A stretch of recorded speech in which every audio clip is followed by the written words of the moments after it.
Boots and pants and boots and pants and boots and pants.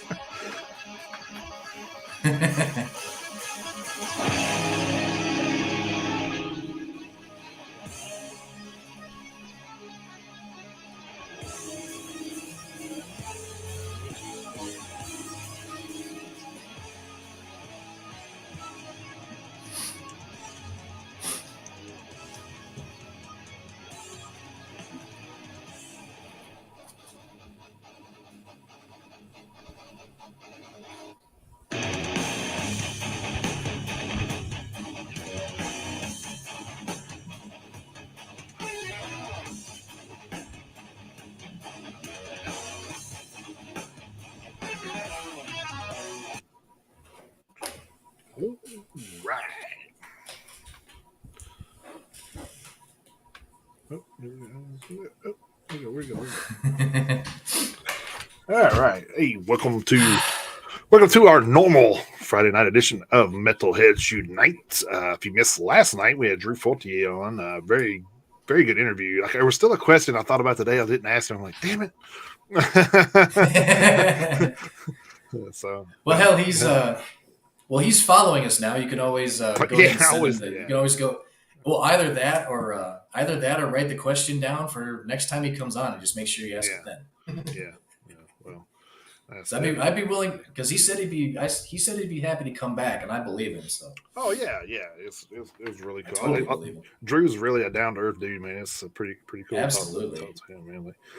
Like a lot, like I said, a lot of those people we met at the expo was like that. It was kind of surprising. I figured at least a couple of them would be kind of dickish, but but no, everybody was, yeah.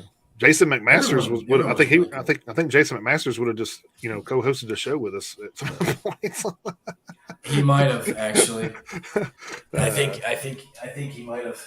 Yeah. So just to let everybody know, we are waiting on our guests. We do have a guest tonight for Finality. I'm not sure which band members joining us, but they said they're having some internet difficulties, so they're trying to work that out. Which we don't know anything about that, right? Yeah, no. We've never had technical difficulties on this show at all, ever. Never. Ever.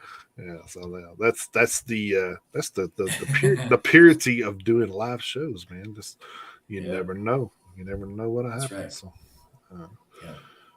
so it's pretty cool. This is a very unique band, I think, too. So I think a lot of people that dig this band. So yeah, hopefully learn a little bit more about them. Hopefully here in a few minutes. So. Yeah. What I like about the album is you kind of really can't, and we don't like to do that anyway. But like when you listen to bands, a lot of times you can kind of figure out, kind of their influence or something. Yeah, their influence and kind of like what genre they kind of gravitate towards more. I think this band's a little bit harder to do that with. So. Mm-hmm. I got so many. Isn't a bad thing. I got so many different vibes from this. Yeah. Let me see. Let me make sure we are live everywhere because should be. Look in the upper right hand corner of the screen. You got your destinations there. As long as they all have green check marks, we should be good. Yeah. Well, I always comment just to make sure it shows up in all three places. All right, it's showing up in all three places. Which error occurred on Twitch. Imagine that. So. God damn. Yeah. Well, it's all good. I mean, it says we're good there, so I don't know. Maybe it just didn't. Maybe it just didn't go through. Yeah. Whatever. Maybe they're having connectivity issues too. So possibility, I guess. Have you when it comes to all this live streaming and all this other shit? Nothing really surprises me anymore. Yeah, I mean, at some point it's got to get a little better. I mean, like to hope so. Yeah. But, hey, Joe's on here now. Looks like so. I'm glad it looks like we finally got our poop in a group. So yeah, right. Yeah. So see if he's good here. We bring him on in here and see what we got. Somebody GoPro. Ah. Try to get the camera to work. Oh man, it's all good. Yeah. Good old technology. Internet was messing with me. Now this. We usually don't care if bands come on here, then because most of them are better looking than we are. So that's right. Not this band. Maybe Tony. Shit. Let me see if stopping and it coming back up works. Nope. Just doesn't like me today. Yeah, like I said, it's all good, man. Ain't no big whoop. As long as we can kind of hear you. I mean, it's the main thing. I mean, because we upload this to Spotify at some point anyway, so it's all going to be a listening experience at that point. That is true. The people on Spotify go, I'm like, I wonder what those guys look like. Yeah, it doesn't look like it wants to work. It's showing me the GoPro thing, but it's not bothering to connect. Yeah, it's all good, man. Ain't no big deal. So, all right. So it looks like we got. So I don't want to. I guess is your last name Caddy or Katie? Katie. Yep. Okay. So Katie, Joe Katie here, for the rhythm guitarist for the band Finality. They are a band One of the Livonia, Michigan. One of the three yes. guitarists, yeah, which is one of the things that I'm sure we'll discuss at some point in here. So. Yeah. Yeah, not many bands have those. So no, not too many. Of course, everybody pretty much knows the most famous, triple guitar attack. Well, yeah. Made. So, yeah. I mean, everybody's got to follow that lead, right? Yeah. So, well, you could do a hell of a lot worse. That's for sure. Right. And what a lead to follow at that. So exactly. In fact, I just went to Halloween last week. They've got 3 guitar players as well, and 2 singers. Yes, yeah. They're tripling up everywhere. They're tripling up everywhere. Yeah, that stage keeps getting more and more crowded. That's for sure. Yeah, it's so good though. It was probably one of the best concerts I've seen in a long time. Yeah, that's one of my bands on my list too to see. I want to see him too. Yeah, I want to see him too. Yeah. I've been following them since the "I Want Out" single. So yeah, right. So it's they've had a roller coaster ride, but they seem to be back on track pretty well from that last album. So yeah, for sure. So, and kind of, I don't. So if we get redundant with some of these questions, I usually try to like look through some interviews to make sure I don't get too, but because we kind of laid back. We just kind of like, we'll ask a couple of questions and then something in the conversation, I kind of click and we'll just flow with whatever. But okay. But we mainly we started this for a platform for lesser known bands to try to get their name out there because we say we've always heard the stories of Megadeth and Metallica's. We want to hear like how these bands are the up and coming bands. We want to try to elevate those guys up to the next level. So yeah, definitely appreciate it. Do our part anyway. I mean, I don't know how much elevation that we do. You guys are actually the talent, so right. the talent goes a long way. So. Well, I mean, talent's a loose term. There he is. Got it working. Hey, yeah. All right, cool. I guess turns out I got to hit a button. Fuck. Yeah, just hit a button. Yeah, who knew? Right? Technocracy. See? Right. Yeah, there you go. Exactly. Yeah. That's really funny, actually. So it has nothing to do with the actual meaning of technocracy, but anytime we have any kind of technical issues, that's pretty much where we go. So fuck it. We're just going to use that as a term, even though it's completely wrong. It's political correctness is over the top anyway. So right. Yep. Exactly. Yeah. But yeah, so we kind of got the background like most of you guys met, I'm guessing, during the Battlecross days. Yep. Way before actually. Oh, really? Okay. Tony, me, and Huron hooked up at the early stages of Battlecross when Tony was still singing and playing guitar for them, along with a different drummer and a different bass player who also did vocals. So we've kind of been at each other's shows for years, and I watched them kind of grow, and I started as a work, as a guitar tech for them. So just doing their guitar work between tours until my shop burnt down. And Tony was like, well, hey, what are you doing for the next few months? I'm like, not a damn thing. And he's like, well, come on tour with us. And here we are. So And then you got 5 extra people to help you build your barn back. So Right, exactly. That's true. So we closed the store. True. We said, forget it, we're done. Running any kind of shop nowadays, and this is way before COVID and all that shit too. This is 2013-ish, and even then it was a nightmare. So it's like kind of a blessing at the same time. Me and my the owner, my mentor, basically taught me all my lutherie stuff and guitar repair stuff. It was on him, and he kept taking on more and more and more, trying to grow it, and it just came like spinning wheels, and so the fire was kind of a blessing, honestly. Yeah. Cool. It is. Well, cool and not cool, I guess, but right. But yeah. So it was kind of one of. It sounds like it's kind of one of those things we were talking about last night with Drew. The whole thing where, when Dave Ellefson got fired from Megadeth, now he's got 3 other projects he's a part of now, and he's kind of able to he's able to spread his wings. Yeah. As much as we all love Dave Mustaine, he's not under his thumb anymore and shit like that. So he doesn't have to worry about the PC police coming after him because someone decided to leak some pictures. Yeah. Right. Well, wait a minute. Wait, you may want to rephrase that. We love Megadeth. Yeah. Well, Dave seems like he's just an acquired taste. So. Right. Well, there's a lot of bands like that. They're never as good as the sum of the whole. When they're separately, it's like, but when they're all together, it's like, hey, give me more. Right. Yeah, that's true. Yeah. That is very true. Like I said, sometimes the popularity and stuff can be not a blessing for sure, because some people get egos from that. So even the people that you think So I mean, a lot of these bands you talk to, oh man, we've known each other since we were 15, but when we started them in 23, they started being a dick. So it's like, right. We're driving in separate tour buses and have separate managers talking to each other. I can't even say hi to one of them without getting sued. That's ridiculous. Yeah, that shit. At that point, close the business. You're done. There's no more heart in it.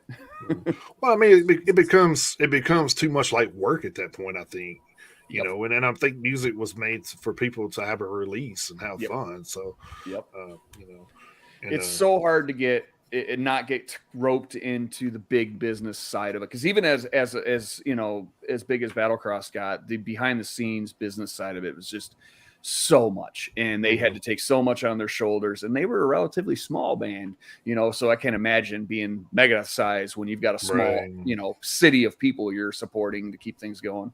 So it's so I gotta go back now. You said Tony played guitar as well, and oh my god. So Tony has always been the guitar player, but he did vocals in the beginning. He traded off with the bass player at the time, he wanted to focus more on just guitar because they were getting more and more technical, especially once they brought in Mike Krieger on drums, and it just gave him a bump in speed and just basically technical ability. And so they kind of grew with that, and that's when they expanded, got Marshall, and went forward. But this is his he's sung in other bands, just kind of friend projects and stuff like that. And in fact, it was just like a side gig that we were just messing around with, doing some Doom stuff up in our rehearsal space, that I heard him sing for the first time, and it was just like the world stopped. It's like, this dude's been here this whole fucking time. He can do that. I spent almost 12 years looking for a vocalist in my old band. I had to do it because of that, and he was right there. Wow, that's crazy. So needless to say, we decided to shift gears from JP, who was my when I was in Ashes, my partner over there. He was in a couple other bands with me because he was living in Canada at the time. It was a big, long journey back and forth to get him here. And before COVID, it was expensive. Right. And so, and Tony being right here and us already knowing each other, it just made sense. So, so technically, you guys could have 4 guitars. Yeah, technically we could. Yep. One of Tony's rules when he joined was, I'm not picking up guitar in this project. Especially because Battlecross was still pretty active at that point. Okay. So, and he's, their hearts are still, my heart's still there too. If they started working again and getting out there, I'd be first in line to get back in the game. But, but even then he's more just, he has a lot of work to do doing all the vocals. He does all the lyrics, all the layering and everything. Okay. And so I think he's just happy to have that different mindset, that different experience. Well, I think you guys got a pretty good thing going with this finality project. Thank you, man. Thank you. There's a lot of work and a long time coming. Well, yeah, I was kind of we one of the things I was going to be talking about. So. Yeah, because band formed in 15, kind of when did Battlecross go kind of like on hiatus, and that's kind of what bore the finality project, or which came first? To be honest, before I started touring with Battlecross, I was done. I had played in an alt rock project after my metal band that I had for almost 15 years. Took a shit, and I had been over it. And it wasn't until about 2015 when Huron basically didn't give me the choice to not fill in for him in South America. It was like, okay, well, I got to learn this stuff again, got to relearn how to play fast, and it just was something I was missing. So all the gears started turning, my old riffs were coming back to me and things like that. So it was like, okay, I got to do something with this while I'm still feeling it. And then I got to transfer over to the Guar tour and fill in for Tony, which was a dream come true as well, because Guar's been one of my favorite bands since I was 14 years old, and be able to tour with them was amazing. And so from there, it was just like, I'm going to keep things going. But it was always between tours. So it was on our downtime type deal because that was our first foremost business for the longest time. And before the hiatus, it got to be more and more time. So Dan, I met him. I mean, I've known him for years. We used to play together back when he was in As They Sleep. Well, I mean, this early 2000s and stuff. So we've always known each other. Sat in at merch booths and shows saying, "Hey, yeah, dude, we should jam together," like all musicians do, and that never happens. Right. And so this way, it was like I was getting serious, and I said, "Dude, we need to actually get together. Let's just, where are you at, or where's your shit at? Let's just try to get together, see what happens." 3 months later, we had half the album written, and it was just us two, which was great. And we brought in a few other people in and out before these guys came on board. And once it got to the point where it was like we had an hour's worth of music, it's like, well, we should probably get this down while we have time. And again, this is before the hiatus, and then the world ended. Yeah, right. Yeah. So that gave us a lot more time to get through it all. Yeah, so give a shout out to Dana from Metal and Tats. He's in the chat here. What's up, Dana? What's up, Dana? What's going on, buddy? Yeah, Dana is one of our sister Facebook profiles here on the show. He's a friend of the show. He's a regular. He's a good friend of ours. So cool. He comes by and hangs he's out. He's one of the promoters for Metal and Tats. So they do a lot of stuff around the country. He's kind of got this area. Promoting this area, so he's actually taking a bunch of bands down to Florida coming up in a couple of weeks. So hell yeah, next weekend actually. Yeah, it is next week. Yeah, so get in and out before the hurricanes get there. Yeah, right. Yeah, yeah, you better.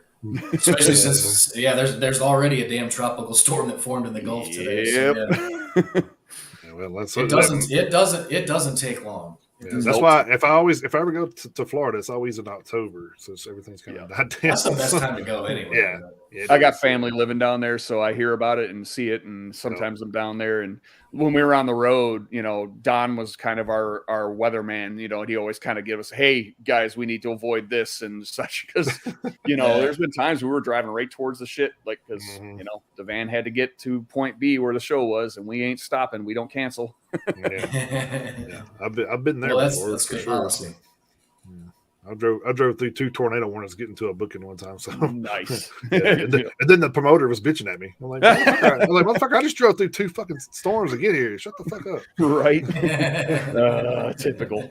Yeah, right. It's like, if you split, I wasn't gonna have a main event. Well, ain't my damn problem. Right, You're a promoter, man. You're supposed to improvise shit. Right, exactly. I don't know the area. Come on. Yeah.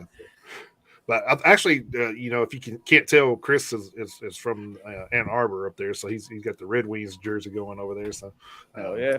So I told him, I said, "Man, we're bringing a Michigan band on here. You got to let me talk." So,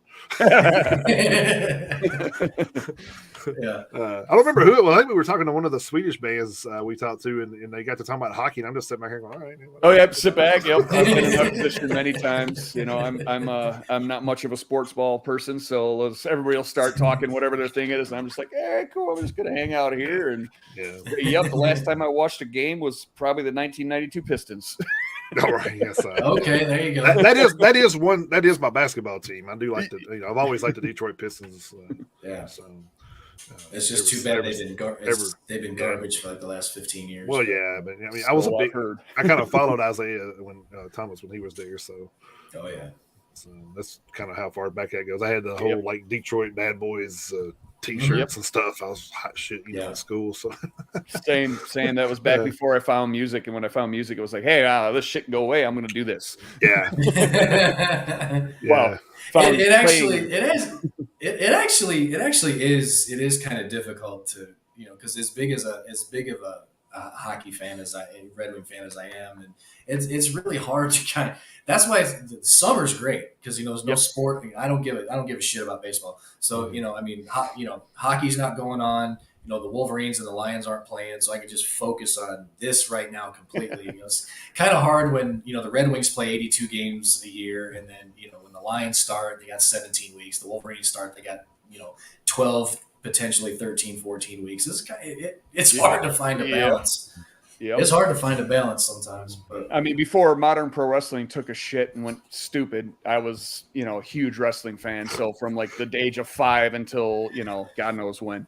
And it was same thing. It was like, that was the other side of my life. If I wasn't doing band stuff, I was either watching that or going to it or doing it and getting concussions. Okay, well, I guess it's my turn to tap on. That's actually what I did for 18 years before I got into doing this kind of stuff. So, hell yeah. Yeah, I can go back and do useless wrestling knowledge for years on end. Yeah, exactly. Yeah. Then I kind of got into acting, and I was like, man, I should have did this 15 years ago and saved my body. Right. But right. I didn't know the outlet to get into it. I had a wrestling buddy that kind of was like, hey man, I've been doing this acting stuff. Like, oh, cool. So I seen him like posting stuff, and I said, hey man, how'd you get into that? And he was kind of telling me, and so I started looking around for schools or whatever to try to get into, and there was one local, and I passed him on all the info, and he's like, yeah man, looks legit, take off. So that's what I did. So that's nice. Yeah, I mean, I haven't done a whole lot, especially since the pandemic. I wasn't on a bunch of projects before then, but I just now got my feet wet again last weekend with a project. So I'm trying to ease my way back into the things, because it's kind of still, it was even after like even up till like last year, they were still like, some of the projects were just like, oh, you got to wear a mask. I'm like, well, it's just been over with for a year, man. Right. No. Let's roll on. Come on. Yeah, right. So it's just ridiculous. But finally they've kind of gotten away from all that. So that's good. Yeah, I think the last time I stepped foot in a ring, I did it from like the early 2000s to probably 2003, in between downtime and my band was. But I think I did a one-time come out of retirement to help a buddy match, and just went out there and got mauled. And it's funny because it's the only fucking match of mine that's on YouTube, because it's a part of the generation where everybody has a camera. Back then, when I was really doing it, there was no cameras. If you did, you brought your own video camera, and you couldn't afford that in half the time. Well, that's like I said. We didn't know anything about YouTube when I started I started in 99. So I was like, it was like 2004ish or 5ish forever. And it went with YouTube. I was like, oh, what the fuck is YouTube? Like, right. I was having to send a video VHS to promoters. It's like, to get bookings. It's like, and they were just like, oh yeah, hey, we'll give you this or that. All right, cool. But it's crazy how times people really, they don't know how good they got it now, man. They really don't. Right. It was like work trying to promote yourself back then, man. It was like a whole other job. So music too, every weekend, you sat outside the venues handing out flyers or CD flyers or doing whatever, and you couldn't miss a show because people's attention spans even then were short. Just now it's even worse with TikTok and all that bullshit. But same thing with wrestling, all that shit, self promotion. It's easier in a way on the whole social media shit, but it's also kind of, because it's so bloated now, it's hard to stand out from the crowds, putting this record out. That's why kind of we decided to do it independent. It was like, well, what are we offering that 70 million other bands don't? that are offering at the same time. Mm-hmm. We can do this on our own time. We don't have to worry about someone owning our fucking copyrights and our masters, or taking half our publishing for doing nothing but hooking us up with a booking agent maybe. Right. So it just made sense to do it that way. But you got to be on there and you got to be hustling. I'd have my Facebook shut down if I didn't have to do that. Exactly. I was the same way, man. Like if it wasn't for acting and doing this now, I probably wouldn't even have a Facebook at all, but or Twitter or anything else. But well, that's a funny thing is like before we had the show here, I didn't have Twitter, I didn't have Instagram. I sure as hell didn't have TikTok. I begrudgingly started a TikTok, but it's not even one for me. It's just show specific. Yep. So that's the thing is there was a lot of social media that I didn't have until 3 years ago when we started this thing. And like I say, the Instagram is just show specific, the Twitter is show specific, the TikTok is show specific. So a lot of this shit isn't even for me; it's for us, and we just do this. So right. But yeah, so it is one of those it is one of those double-edged swords where it's kind of like a lot of days I hate it, but I know I fucking need it. For sure. So it's like damned if you do and damned if you don't, really. So one of the labels we talked to, one of he was kind of just saying, hey, I know it sucks, but the TikTok thing is what to do, and I still can't bring myself to do it, even for Finality. I'm just like, first off, I suck being in front of cameras anyway, and there's not a goddamn other person in the band that's going to do it. So it was just like, you know what? I'm gonna draw a line. I'll stay with Facebook and Instagram and all that shit like that, and try to keep it, as non-dramatic as possible. Because that's the other thing that I hate social media. It gets so dramatic so quick because no one has any kind of tact anymore. Yeah. Or no sense of humor. Like nobody has a sense of humor either. Right. It's just exactly. No humor, no tact. Everybody's got a short fuse and they're all being attacked. I don't know. Y'all can't be just be like, right. Fuck you. I'm doing it. Yeah. That's why you were offended. Yeah, fuck you. Yeah. Change the fucking channel. It's easy. Hell, that shit right there, just that change the channel shit, that goes way back to George Carlin. Even he was like, if you don't like it, just change the channel or change the station, man. Man, we dropped the ball not making him president. Right.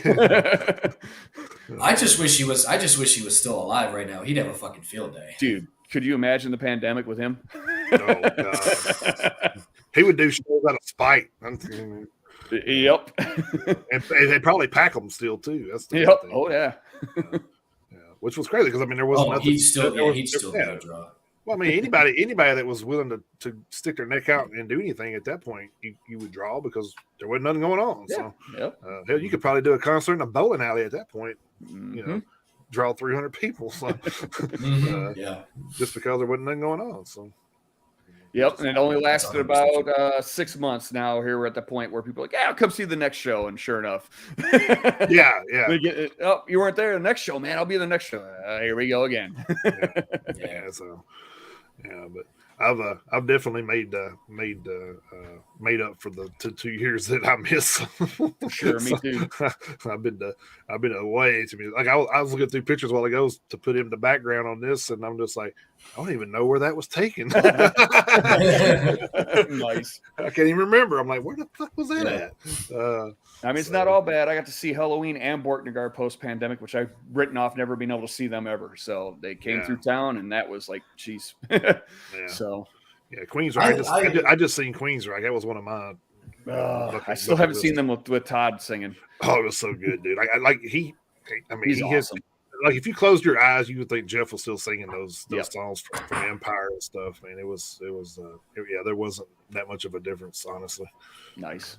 Yeah, so they definitely when they separated from Jeff, they picked one hell of a replacement. Yes, they did. Todd's voice is incredible, and a couple years ago when his solo album came out, it was actually I don't remember where it was. I don't remember where. I'd have to look back, but I remember it was in my top 10 albums of the year for that year. Oh yeah. And I think a lot of bands kind of learned from the Judas Priest with Ripper Owens thing. They were kind of like, oh man, so you can do this? Like, wait, Yeah. what? Right. You Yep. know? Yeah, you can. Yeah. Yeah. And I guess, and even, that even inspired the movie Rockstar. So, Yep. Yeah. so, Yeah, it did. but yeah, Which still is, can't, which is such a I good dug it. movie. I It's dug it such too. a good Yep. movie. but yet we still can't, we can't see, hear any of Ripper Owens, Judas Priest era stuff, which is fucking stupid. But Yeah, and that's the thing too. Like even with Blaze Bailey, I like the Blaze Bailey Maiden Adams, always have, but I went and saw him at 2010 or something. That dude played a 400-seat little tiny venue to 35 people, like he was playing in front of a crowd of 100,000. It was disgusting. Yes, he was in Crimson Glory, and they're fucking phenomenal. Yeah. And now Todd's doing a lot of stuff. So Yeah, yep. Yeah, He's a hell of a drummer too. really, I didn't know he Yeah. played drums. Oh Yep. shit, that's pretty cool. Now, if any of the other people could sing, they could probably swap out and do a Metallica thing. Right. Right. You get that curse of having the good voice. You're up front, buddy. Yeah, Yeah. that's pretty good. But what else was there? So what was was it always going to be like 3 guitarists for the band, or was that just something that kind of you just kind of like it just kind of happened? Accidental. Yeah. So we borrowed or we rented a rehearsal space, and so Huron would keep his drums up there because he plays drums on the side as well. We rented with our friends in Voyager 3, and when Mike Hugo, our bass player, used to be in Battlecross at one point too. He kind of got them rolling in the beginning, and also found his replacement in Don. So when he decided, after me bugging him for almost 2-3 years to get beyond this project, to come out of retirement and play some bass, quit being a pussy, he decided, okay, fine, I'll do it. I'll come in. He heard some of the songs, loved it, came in, and because he was there, Tony was there, I was there, Dan was there, we all knew each other. Huron was already coming up anyway to hang out, and one day it was just sitting there. I was like, dude, why don't you just play guitar? And he's like, fuck it, I got 3 other things going on. Why the hell not? So it's just kind of happened that way. And unfortunately, this last performance with us and last thing with us was our release party. He's completely out of music now.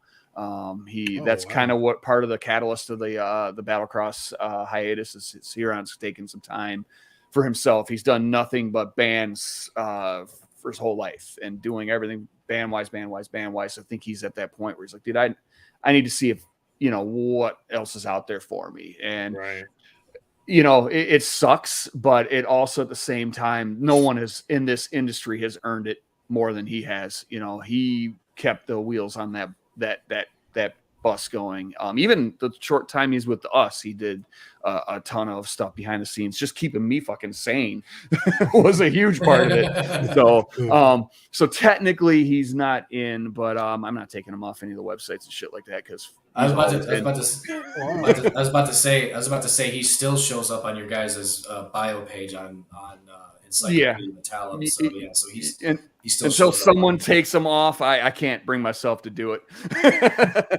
So and like I said, he's so close to us, even when we're not in a band together, he's always going to have a part of it. Like he's one of my go-tos when it comes to the band management side of things, because he's just got a knack for just a sense of direction that most people don't have in the business side. So he ain't getting away that easy. But well, the cool thing is we were talking about a little bit ago, and we've talked about it with a bunch of bands, whether on a weekly basis, this person has left the band, and for this, that, and the other thing, and a lot of people are starting to acknowledge, which is a good thing. A lot of people are starting to acknowledge, I'm burnt out, so I'm going to step away. I'm going to look after myself before it starts to affect my friends, and it starts to drag them down. Then the music starts to suffer, and it makes the band implode and shit like that. So a lot more, we're seeing this a lot more, and it's good because obviously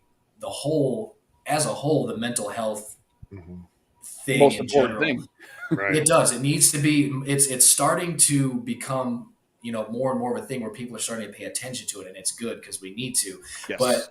But in his case, even if he's not playing music with you guys, I mean, he's literally. I mean, well, for fuck's sake, you're 600 miles away from us right now, and we're sitting here just hanging out. Mm-hmm. He can be reached, phone call, he can be reached, and I'm sure you guys, yeah, That room right there, he can be reached if I woke him up.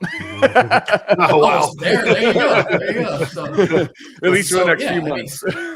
yes. So there you go. So I mean, whether he's in the next room or Yep. whether he's across the country, that's the cool thing is, I mean, he's able to do what he needs to do, Yep. which, like you said, is the most important thing. But he's still around, whether Yes. it's so, and that's awesome. Yeah. Because when we report about a band who's going through some some lineup changes, we always look for, of course, if it's reported, like the reason, Mhm. Yep. and we always like to hear that it's on good terms. Yes. I'm taking it, I'm leaving for good, or I'm just taking a step back just so I can address this thing, like I say, so it doesn't become a bigger thing. So that's what we always look for, and that's kind of, in general, that's what you want to see. But I mean, when it comes to the specificity of just a band, that way the band can kind of endure. And when it's on good terms and it's amicable like that, the door is always open, for things to circle back around, and You're damn right. that's a good thing too. Yeah. Yeah. My favorite was I don't remember what band it was, but the lead singer, remember that, where he got he was showing up late for rehearsals. He was always fucked up, and they kicked him out of the band. They asked him, somebody was asking him about it. He's like, man, I thought everything was good. I don't know what happened. Oh yeah. Oh, Yeah, the ones that are just, and that's the other thing too, is there's a lot of bands that don't want to have those type of conversations with their other members because they're either afraid to have someone get pissed off or lose or walk out or whatever. But I mean, this band dynamic is so is strange in the fact that we've already gone out there and done it. So we're closer than we are. We're not just musicians, we've been family now for over 10, 15 years. And so when we see that it's something important like that, and like I said, no one's earned it more, it's a lot easier. It sucks, but it's like, I mean, even when we talked about it, well, do we replace him? Because that third guitar element's great. It makes it easier on the records. Live, it's easier. But you think about it more and more, and you're like, how the fuck do you replace Huron? Anybody that comes in is going to be Jason Newsted at that point. We're just going to tear them apart. And that isn't fair to them, and it isn't fair to us because we're always going to be putting them on that type of pedestal. So so it sucks, but at the same token, he's irreplaceable, but that door is always open if he decides to come back. And if he doesn't, more power to him. Like I said, no one on this earth doing this shit has earned it more. Like I said, he's done so much.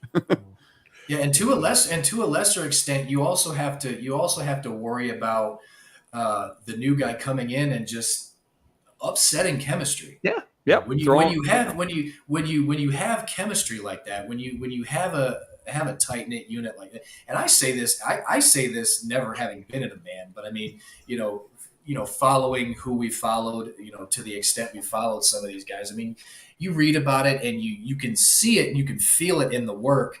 So, that is a tangible thing, having to worry about the balance and the chemistry being upset. So that's another variable that actually has to legitimately be considered. For sure. And if you don't get that right in the beginning, but the dude's so good that you keep going with it, that's when you get the band having different tour buses type thing, because no one really wants to deal with them, but they have to because musically it has to be there. Yeah. If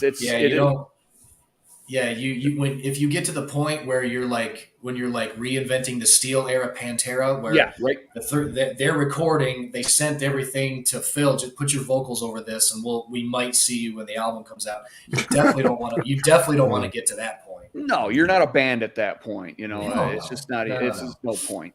Well, I think they knew that at that point too, though.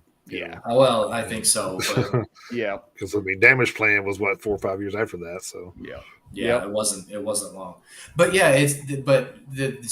I say, seeing it more and more where bands are, I would say probably the stories that we report, probably 9 out of every 10, it's like everyone is understanding and on the same page, and they wish nothing but the best for the member who's leaving and all that stuff. And, so, you take that ratio, 9 out of every 10, there's a chance that, things may come back around.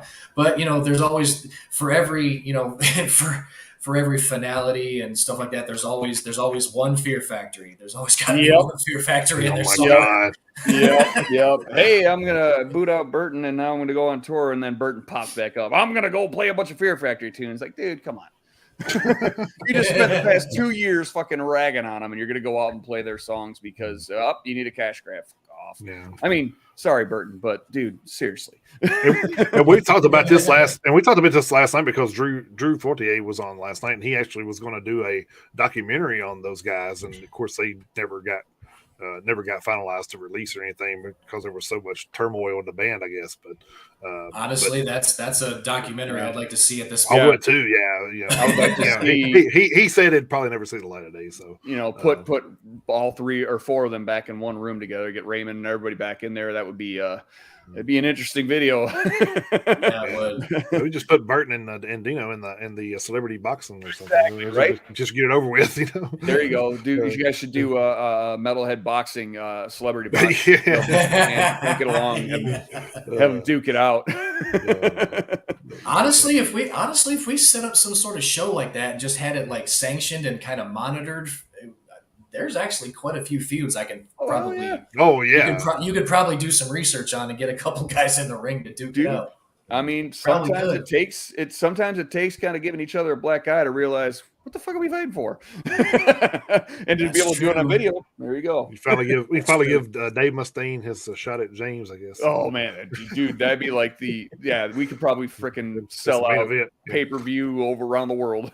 Yeah, I don't know if James wants any of that at this point with Dave doing all the karate shit. Yeah, right. Since then, but that is true. He does have a black belt, I believe, in jiu-jitsu. Yep. Yeah, so he can. Yeah, Dana, Nikki Sixx, and Sully Erna. That's another one. Yep. That's another one. I think Sully would jump on that in a heartbeat. So he probably would from his interviews on that matter. But of course, I think wrestling wise, you could probably get Mustaine in a handicap match with Lars and James. Yeah, dude, that'd be great. Yeah, and he would probably still win. So, oh yeah. I mean, you got an angry redhead. He's going to go nuts. At this point, you could probably do Mick Mars and Nikki Sixx. Dude, everything. Imagine Mick Mars. Oh yeah, way out there. Yep. I mean, they're doing. Well, you'd probably have to make what you'd probably have to do is you'd probably have to make Mick Mars versus Nikki Sixx like a no DQ match. That way Mick could like get some weapons of beat him with his guitar. Yeah, I'd run in and help Mick. Exactly. Yeah, we would do. He's awesome. That's another one of the I don't know. We've talked about some shitty stuff last night too between Dave and Dave and David. So right. But hell, there's another one. Yeah, Ellison against Mustaine, but yeah. Yeah. So you've got 3 years booked. You guys got to make. Yeah, we just gotta get some sponsors and some backing. Right? We're good to Jimmy go. Johnson jump all over that. Let's get up Joe Rogan, man. Say, hey, man. There you go. Yeah. Yes. We got an idea for you, man. Hey, we're coming up with all these ideas. We're coming up with all these ideas on video too. So if you see this shit, we're gonna go back to this video and say, y'all motherfuckers owe us money because right, exactly. Yeah, hey, all three of us too. Yeah. This video's fucking dated, so yeah. Not just Metalheads Unite, Joe Cady of Finality. That's right. Yeah, he's the third in this triumvirate we got going. Yeah, we're don't worry, I could drag a lot of old members into that ring too and be a fighter myself with them.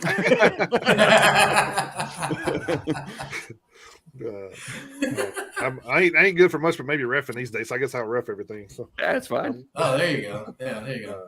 Oh well, you could be you could kind of be like you could be like Jesse the Body. There you go. Yeah. There you go. Yeah, you could be Jesse the Body. Just do the commentating on the side. Just give me the Iggy when it's time to go home. That's hilarious. Going out with Cardi terms now. That's awesome. Dana just said he could promote. That's perfect. Yeah, there you go. Yeah, there we go. Coming together. We got it. Yes, totally. Yeah. We're coming up with new ideas here on the show. Fuck it, we'll play it. Just let me know when. Everybody's entrance music is done by Finality. So there you go. That works. Definitely works. Well, shit. The funny thing is we've got the first two. We could take it on the road. We got the first 2 tour stops. we could go up to my neck of the woods. You guys could come down here, and Okay. we could go. Yep. Could do Nashville. We could do Detroit. Knock Hell that shit yeah. out. You pass the Mississippi and it's a tour. It's not a run anymore. So That's true. Yeah, That's right. That's right. I was going to talk about so on the album did you guys do backing vocals that, or is that all? That is all Tony. So seriously, that is amazing, dude. So when I first initially we got everything going, and then I sent him kind of the rough drafts and stuff like that, and he's like, okay, I'm gonna get going on these. And I sent him one of my mics and just got him set up. He built a vocal booth in his basement, so he can go down there at night when his kids are down and just start working.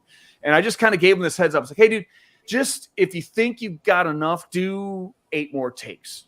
Just do something different, or maybe a different inflection. And so he took that in typical Tony fashion as direct as he possibly could, because he is very meticulous. And so he doubled. So all the vocals on there are doubled, which I don't hear too many bands that'll double the entire album, the double parts. Wow. So all of them are doubled. All the harmonies are doubled. There's 4 different harmonies in some places. I mean, honestly, I don't think I did the mix justice, because there's so much shit of him on there. But it was funny when he first heard the mixes I sent back to him. He's like, dude, I didn't know you were going to use all of those. I'm like, I could not. Like, it sounded so good. I had to use it all. And then when it came time to getting ready, how do we play this live? Well, what fucking vocal line do we use? And that became a big thing. But yeah, he did all that himself. And I definitely will. I will, Dana. And just turned in, honestly, everybody busted their ass in a record, but I think he's like the MVP of all of it, because every time he'd send a vocal take, I'd be taken to the band, and we're like schoolgirls, like, dude, this guy's in our band. Look what he's fucking doing. Yeah, I was missing something. I was missing my ticker. I was like, something's missing. Yes, it's pretty cool. So yeah, there's a lot of cool stuff you could play with on this thing. So yeah, I still like, man, from everything, having to still, like, we went to an expo back in was it April? March, yeah. So into March. And then we interviewed like 11 or 12 people. 10 or 11. We had 10 or 11. Something like that, yeah. I think it was 11. So I'm still like splicing all that video, because we had like in between, 30-minute intermissions in between guests. So I'm still having to splice all that up. So that's the podcast game, man. When people say, I'm going to start a podcast, like, I don't think you realize how much fucking it's work a lot of work, dude. I put a lot of time working, and Chris has too with some of this stuff, and we've done merch. I've built a merch store, so I mean, I've kind of done a little bit of everything so far. So I mean, you guys are engineers just as much as like someone mixing an audio album.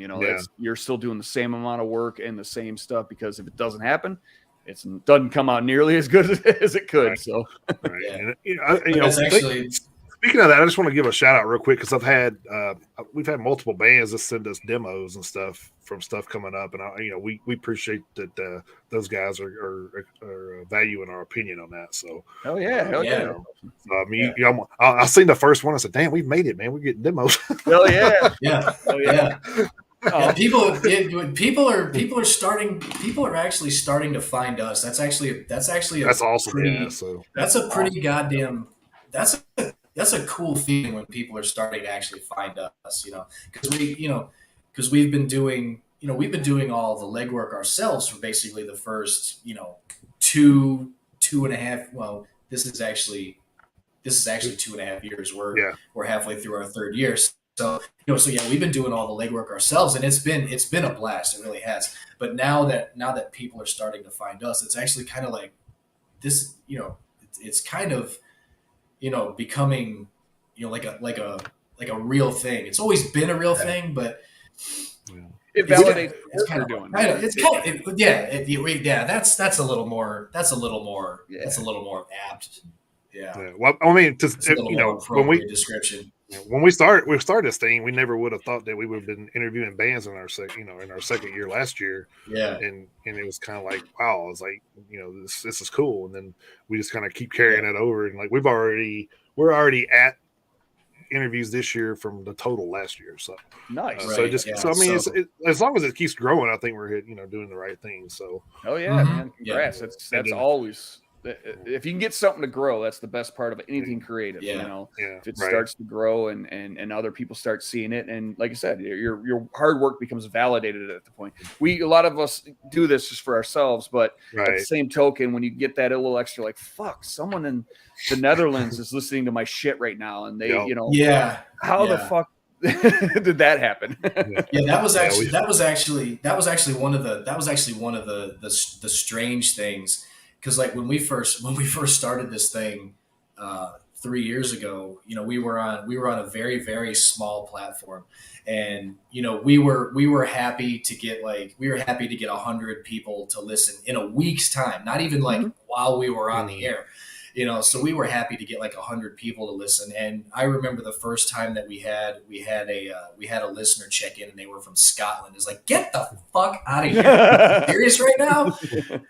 That was our first big follower, was from Scotland. Yeah, it was from Scotland. I was like, Jesus Christ! And then we went to the next, platform, and there was a guy from Turkey that followed us on that one. So it's kind of like, man, nice. This is crazy. But, I mean, if you think about it, metal's a lot bigger in Europe anyway. So I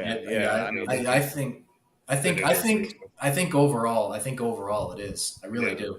And that's actually saying a lot, because I mean, metal is, of course, we know in this country hip hop rules, and it's been that way for a while. But at the same, because like we were talking about that with Drew last night, but metal is not just some fly by night thing in this country.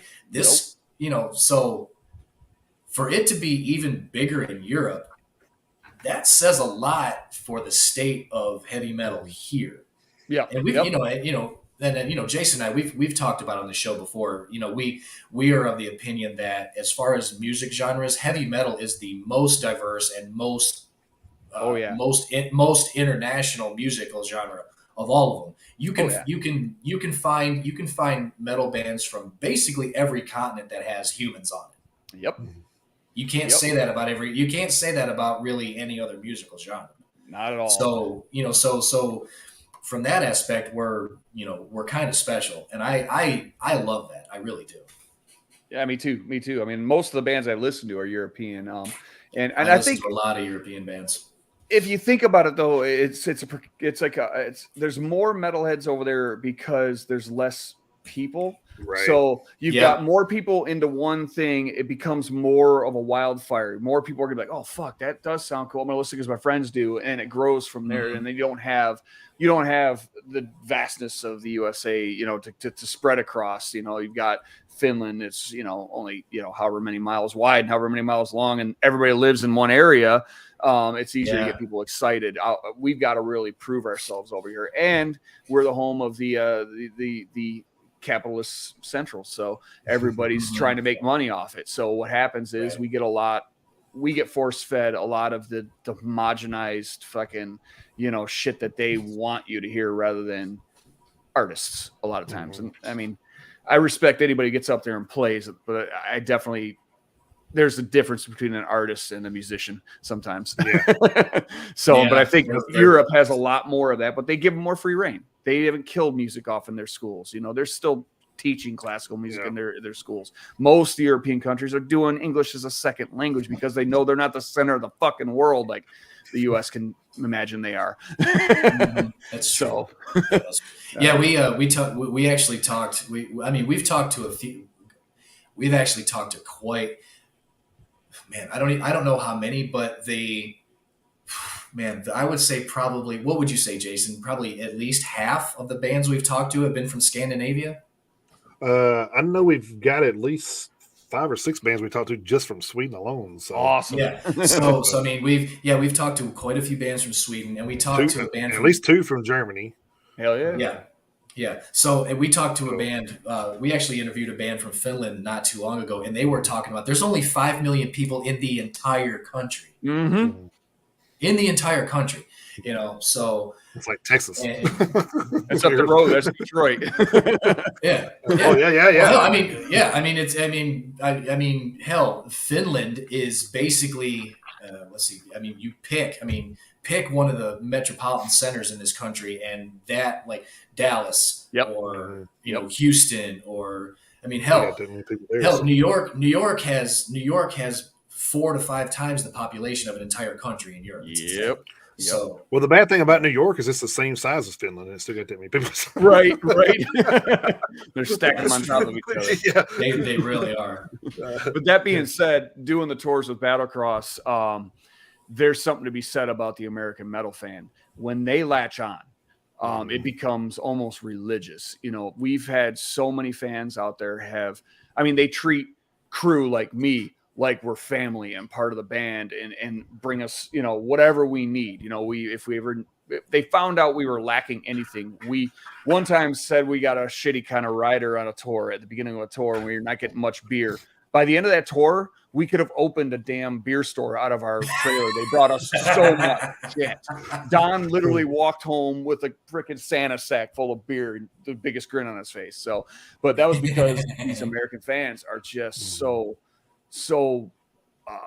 just passionate when they get onto it. And so it's a give or take. I mean, that actually reminds me of Nonpoint was coming through, going to Blue Ridge, and they lost their trailer with all their gear on it, and here in Tennessee. So, and then their fans, they did like I don't know, like they were selling merch or something, and all the funds were going toward buying new stuff. They had to cut it off. Yep. Because they sold so much. They said, dude, we've already covered it. Y'all quit buying shit. Oh, yeah.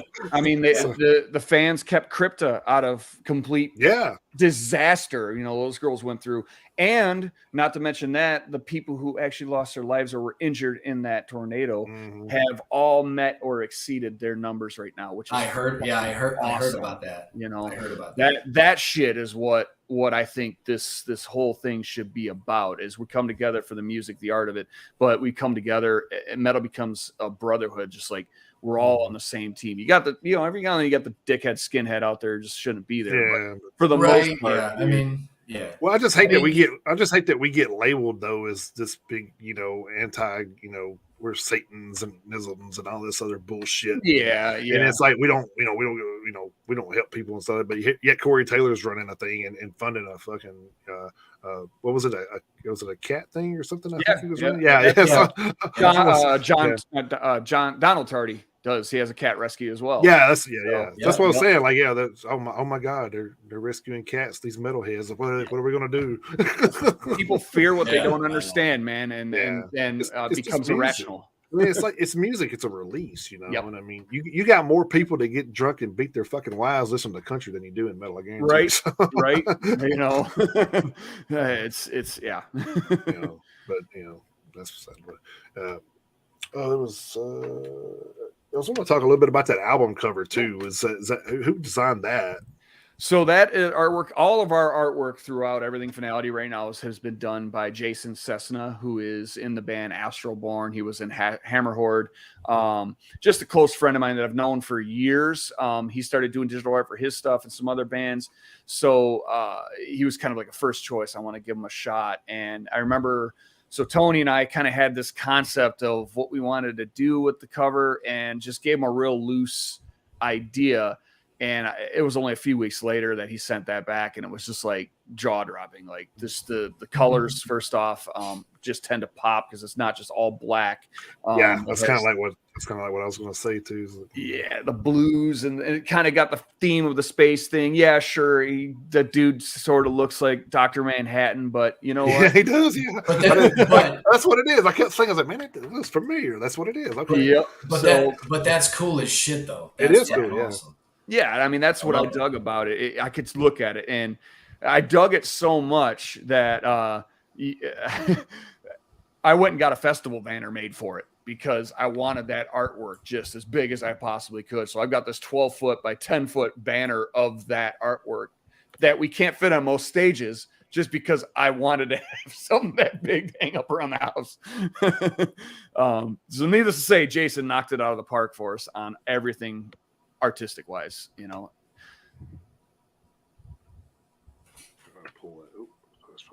Okay. Because I was gonna try to do that too. Oh, you were doing that too? Yeah, no, but actually, you might as well do it because if I tried to do it, you'd have to like you'd have to like share my feed. So yeah, you might as well. Yeah, that's totally If I can remember how to do it. fine. I remember now. Let's see. And on the same subject, everybody should check out Astroborn. They're on Prosthetic Records, new album coming out this summer. If you like the blackened folk metal style, not complete folk metal, but they got that blackened Swedish death mixed with the folk metal stuff. They're fucking phenomenal. Nice. Yeah. Is that Astroborn? Is that all one word, Astroborn? Yeah, Astroborn. Yep. Okay. And they're fucking 3-piece. They sound bigger and heavier than us. So. Yeah, it's kind of mind-boggling, like especially in this style of music, what 3 pieces can come up with, because they're and Jason he'll tell you there's a band that we both really like, and we actually use for our show intro called Spirit Adrift. It's insane what kind of sound that amount, because I mean, you got a band like Slipknot, it's 9 people and they're putting out what they got going on, and like then you got there's 2 people doing it in Spirit of Drift. So. Yeah, two or 3 people. It's like, Jesus Christ, really? Yep. It's nuts. It makes me jealous sometimes too, because I'm sitting here hauling all this gear in, trying to settle this shit up. These guys just throw and go, 3 people up, just destroy us and walk up the stage. Motherfucker. We're overdoing it, boys. Yeah, there's that album cover there. You can zoom in on that too. Oh, I can? Okay, cool. Yeah, click on that thumbnail, it makes it bigger. Oh, gotcha. Yeah, dude, he killed it on that art.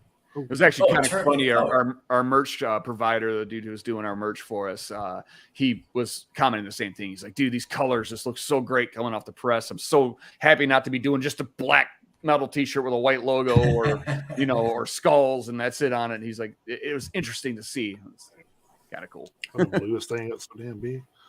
Jesus. Oh, there we go. Fucking technocracy. Yeah, right? Yeah.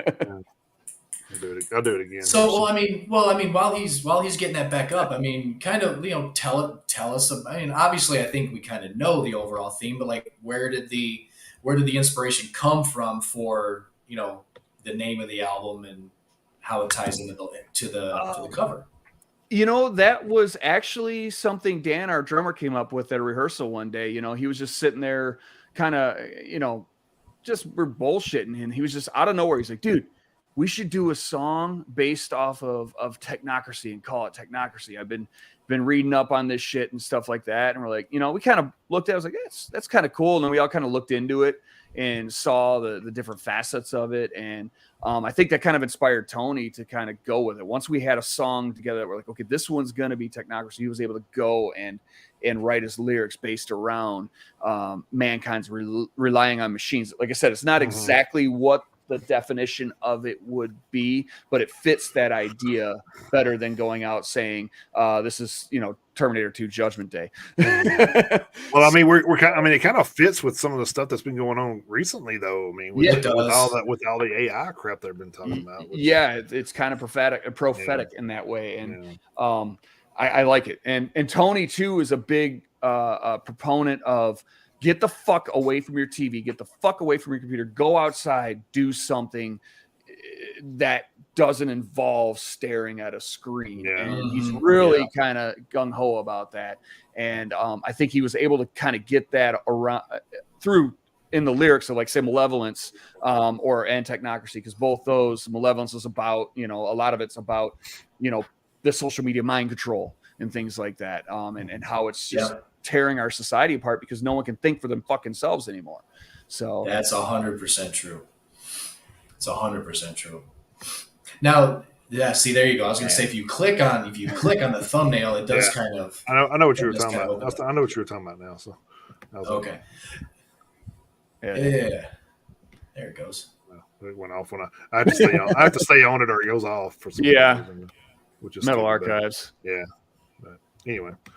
We're still big fans of that website, though. I mean, it's one of the most comprehensive databases that I've seen.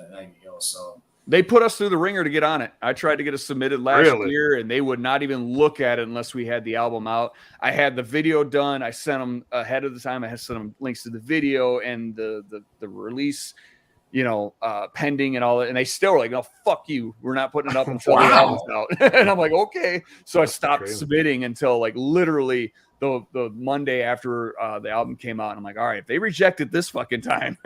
You're right. And then it went up. Yeah. Like popped up with everything. And I was like, "Hey, cool, we're good." Did the same guy come up with the font and everything for the band logo? Logo, yep. Yep. So that was the third iteration of the Finality logo that he worked up. The first one was kind of similar with a little more spikes here and there.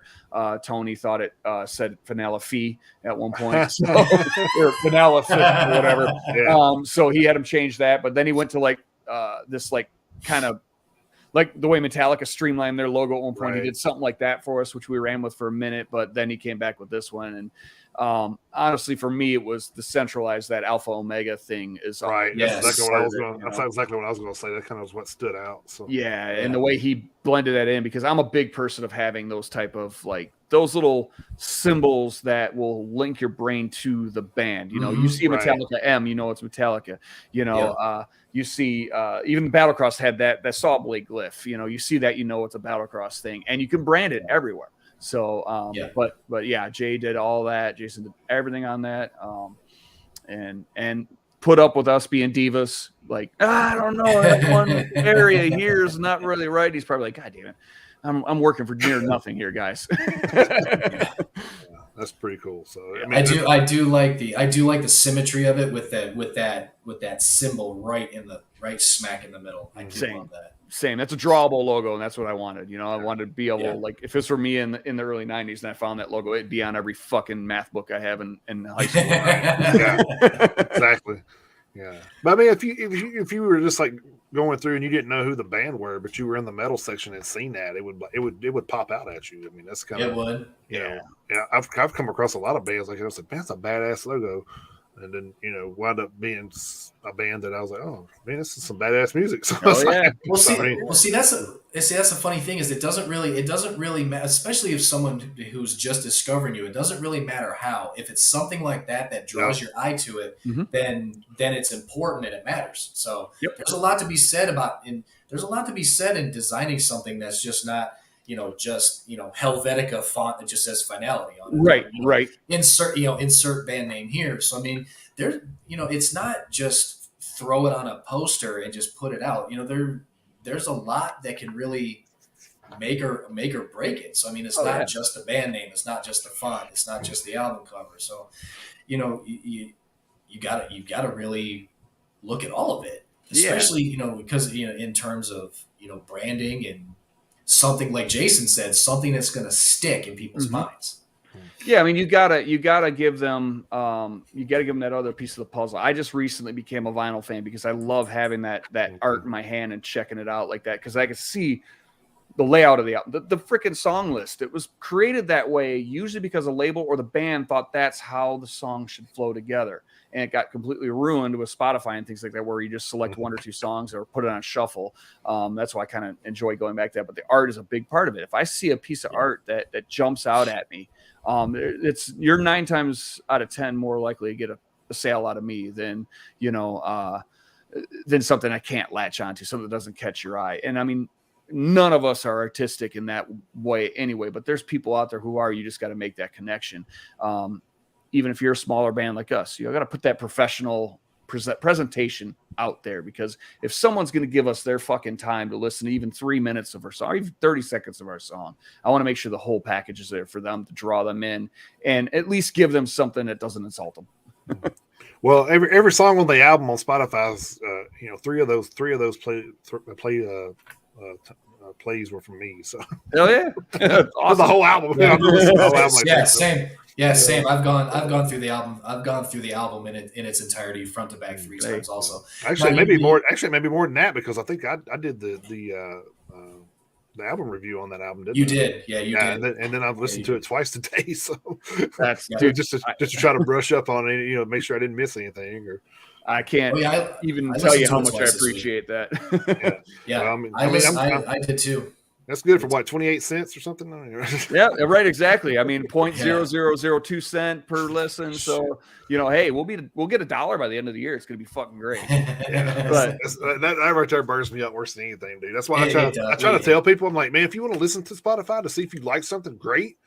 But if you do, go out and buy it. That's where the guys getting their money from, man. It's buy like, a T-shirt, if you buy want to support something, them, because or unfortunately, even if you buy a digital copy, it's still better. It's still right. better It's still than better the, than just listening for free. still better than the garbage rates that they're getting from right. Spotify. And I am But shocked. Bandcamp became one of our biggest things, and I've never used it before. But I was like, okay, I'll just put it up there, and that's where we got 90% of our sales from CDs. Yep. We sold out of the whole first batch of CDs off of Bandcamp alone, because there's just a crowd of people on there who that's their platform, and then when they like something, they support it, which is awesome because then we get that instant like, hey, dude, I liked it enough to buy this. Sometimes they send us messages and shit like that with the purchase. I do this for me.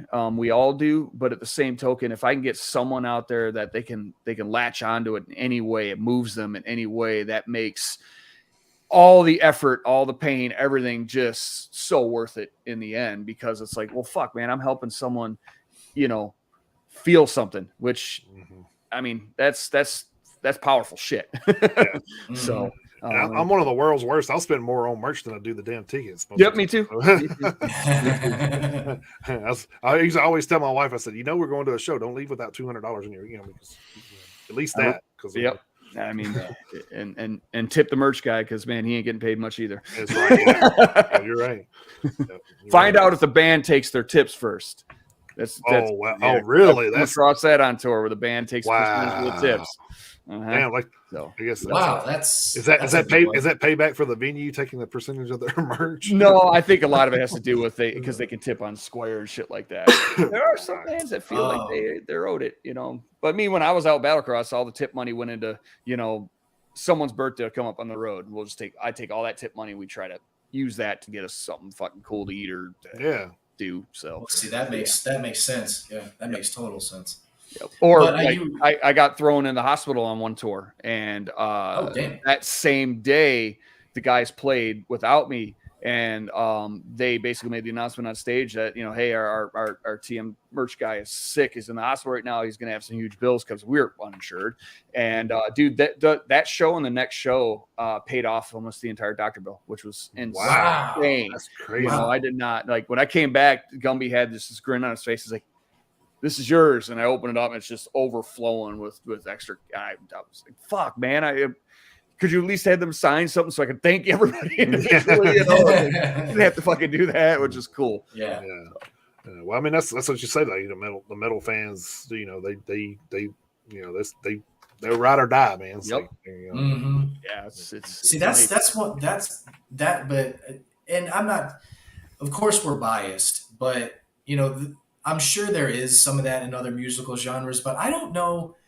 I really don't know that it becomes as, like you said, I don't think it becomes as religious or as fanatical as it does with our genre of music. I really don't think it does. There may be some exceptions. Obviously, Taylor Swift is going around the country right now, and so I think her fans are pretty hardcore. And I know back when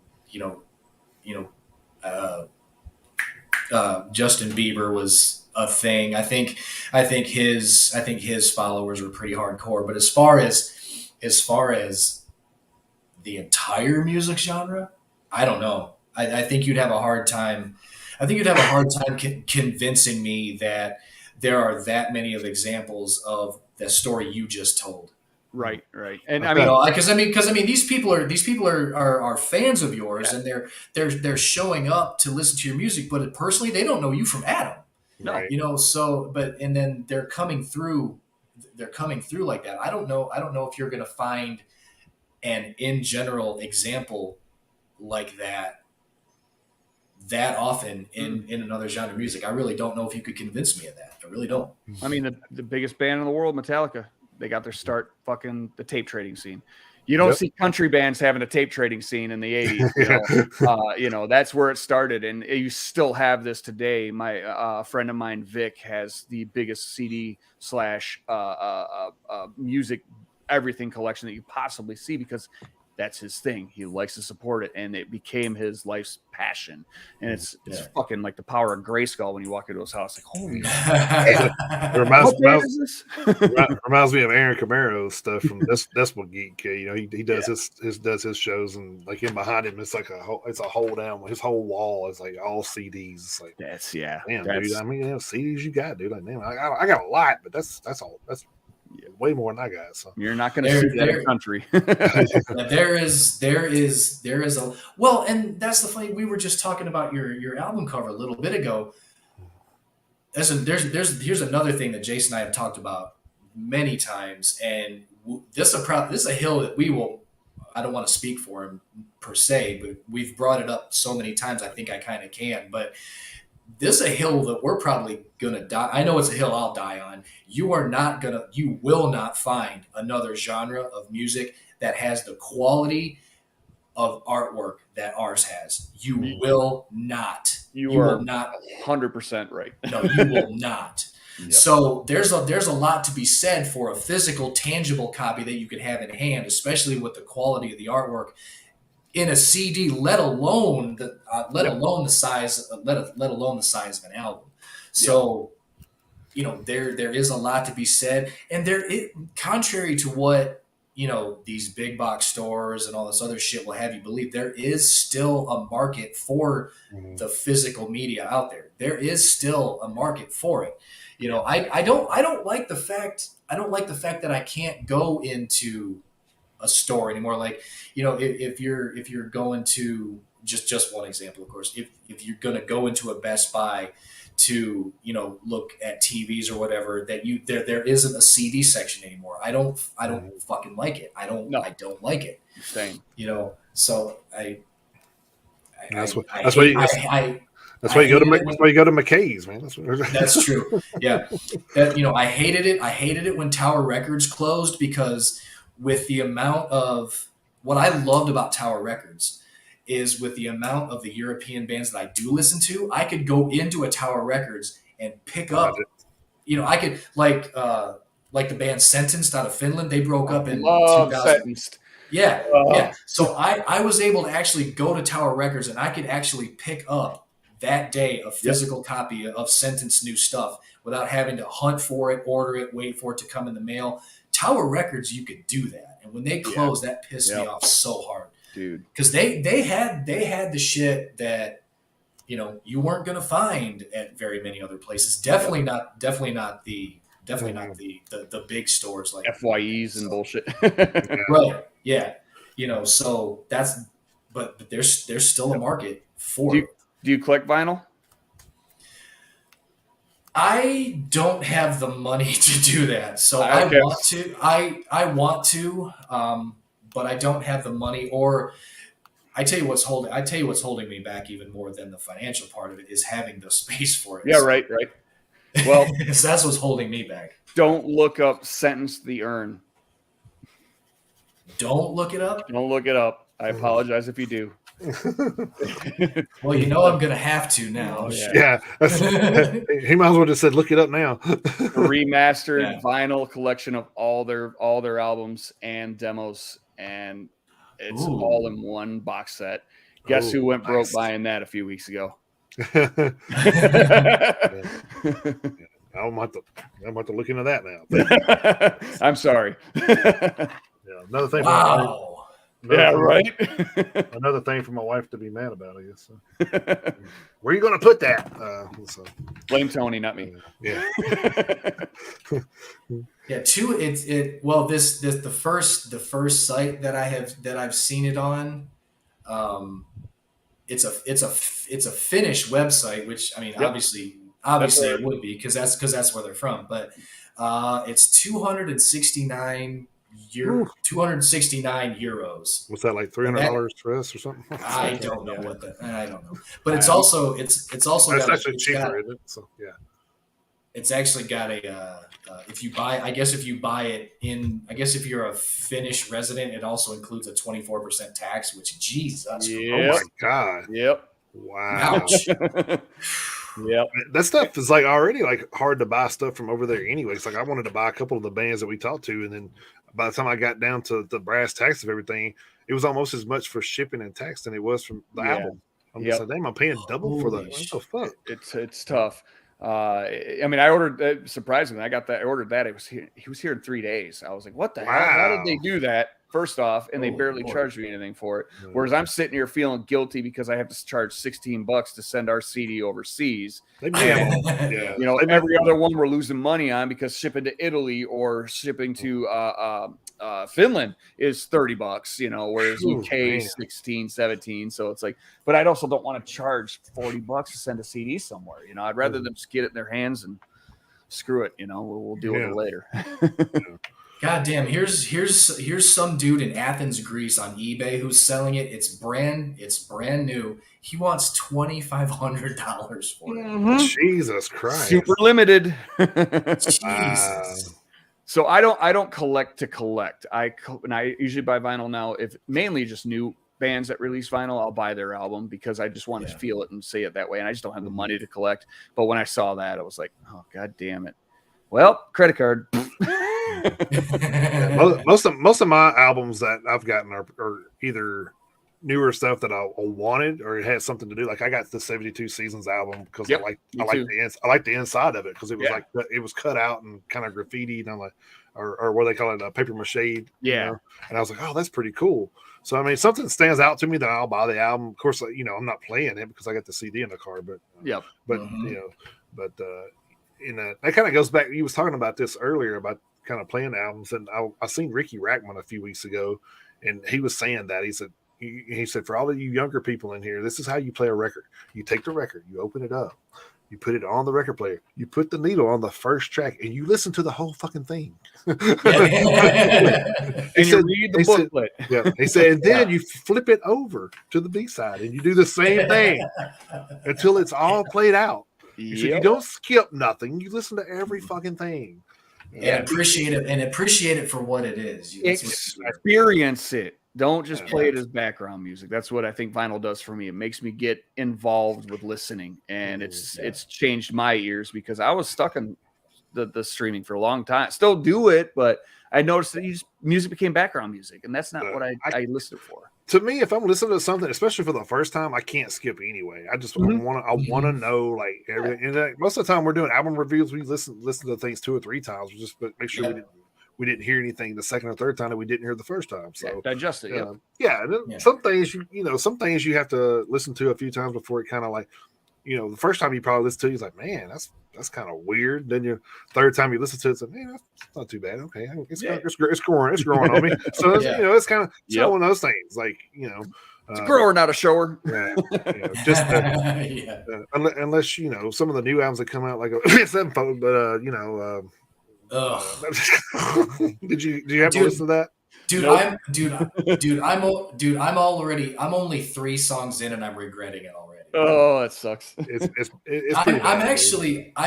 I'm not happy about it, to be completely honest with you, because I was disappointed with the stage, and I kind of hoped that they would have been like, all right, well, there's our one experimental one. It's like, we're gonna keep doing. Every band can, you know, especially with a band like Avenged Sevenfold who's been around for a while. All right, everyone kind of gets one opportunity to kind of like, you know, leave the road and kind of go off and do whatever. But kind of at some point, you'd like to see them kind of like veer back and kind of get back to what they were known for or what you liked them for. Yeah. I am not thrilled about the direction of this new album so far. And like I say, I'm only 3 songs in, but so far they're over 3 as far as I'm concerned. I read a comment and I kind of agree with it. It's like they're almost trying to create their own genre of music. It's like they need to stop. It's like it's pretty bad. Like I told Chris earlier, I was like, dude, I said, he texted. I said, I didn't think it could get worse than the stage, but here we are. So, Yeah, he texted me at work earlier. He said, "Dude, he said this new album's worse than the stage," and all I replied was, "Damn it." That's all I said.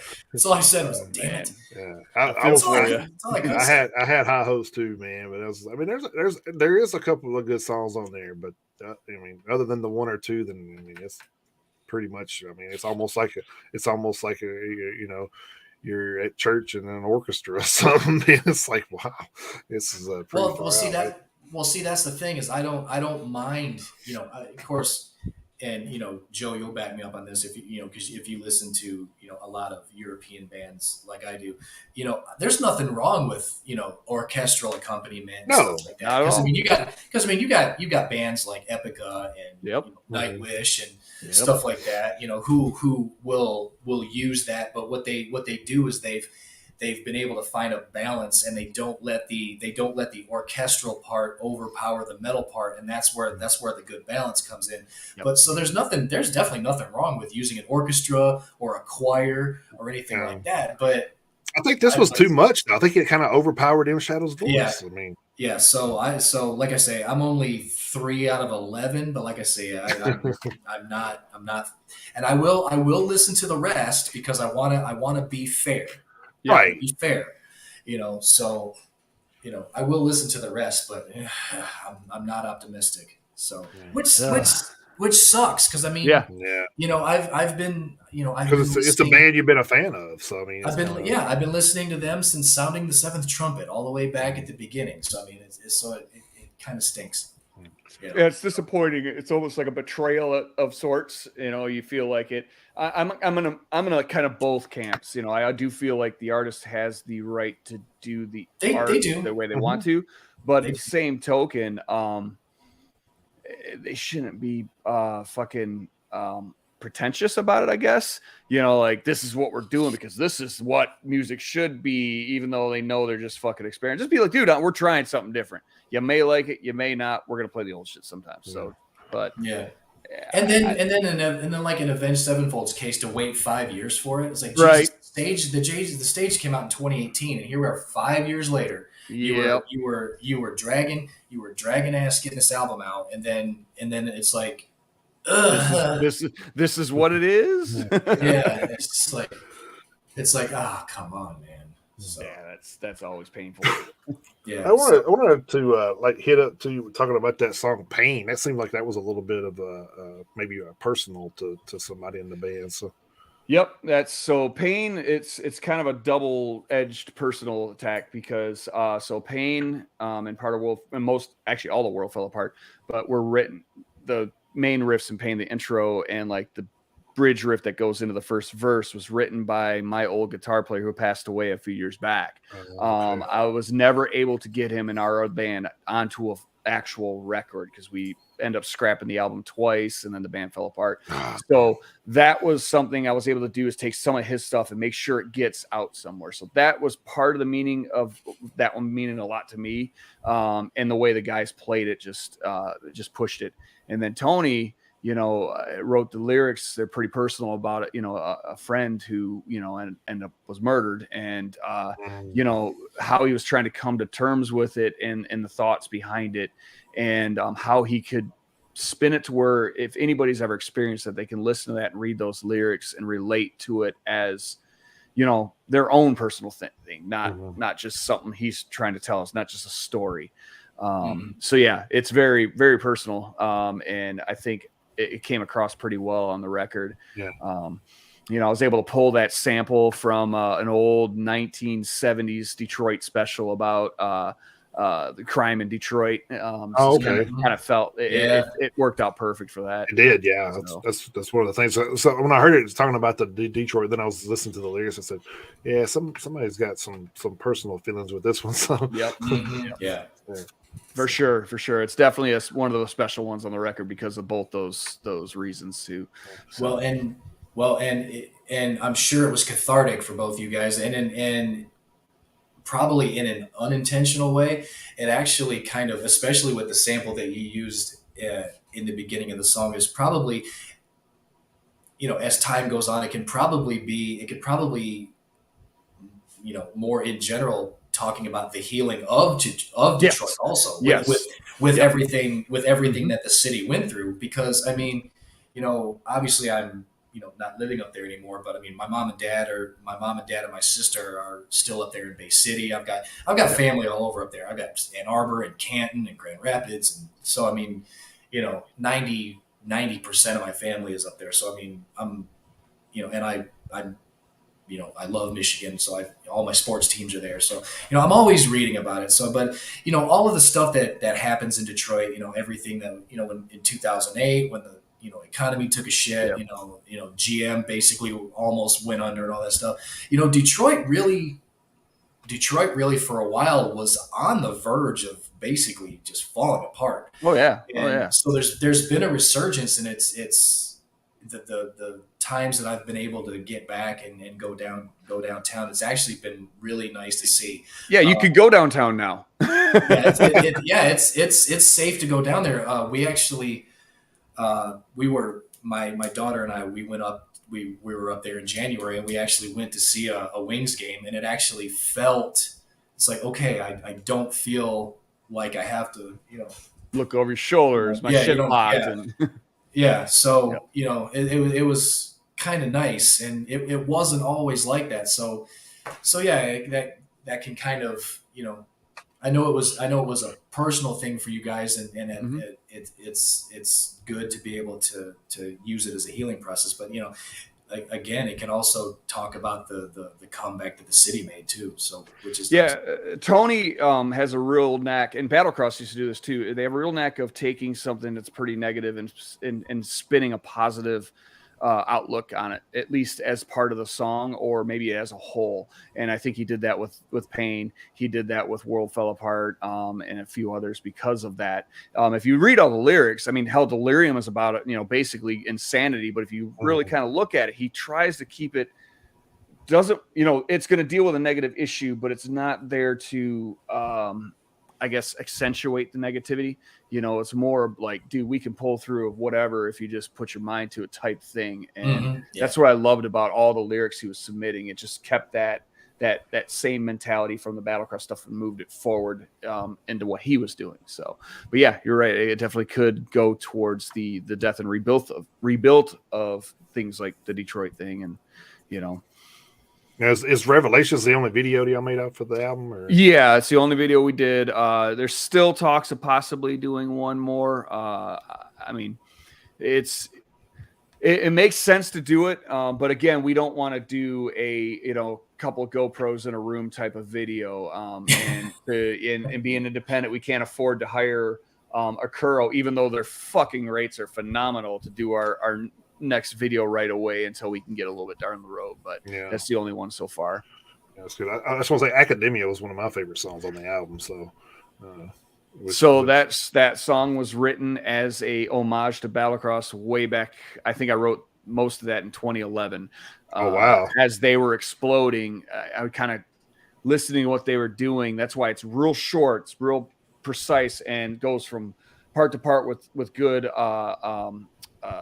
transitions, because that's Mhm. how they used to do it. I was always amazed how they can take a 3-minute song and make you feel like you've experienced an epic 15-minute song. And that was kind of the mindset behind that one. Yeah. Yeah. Cool.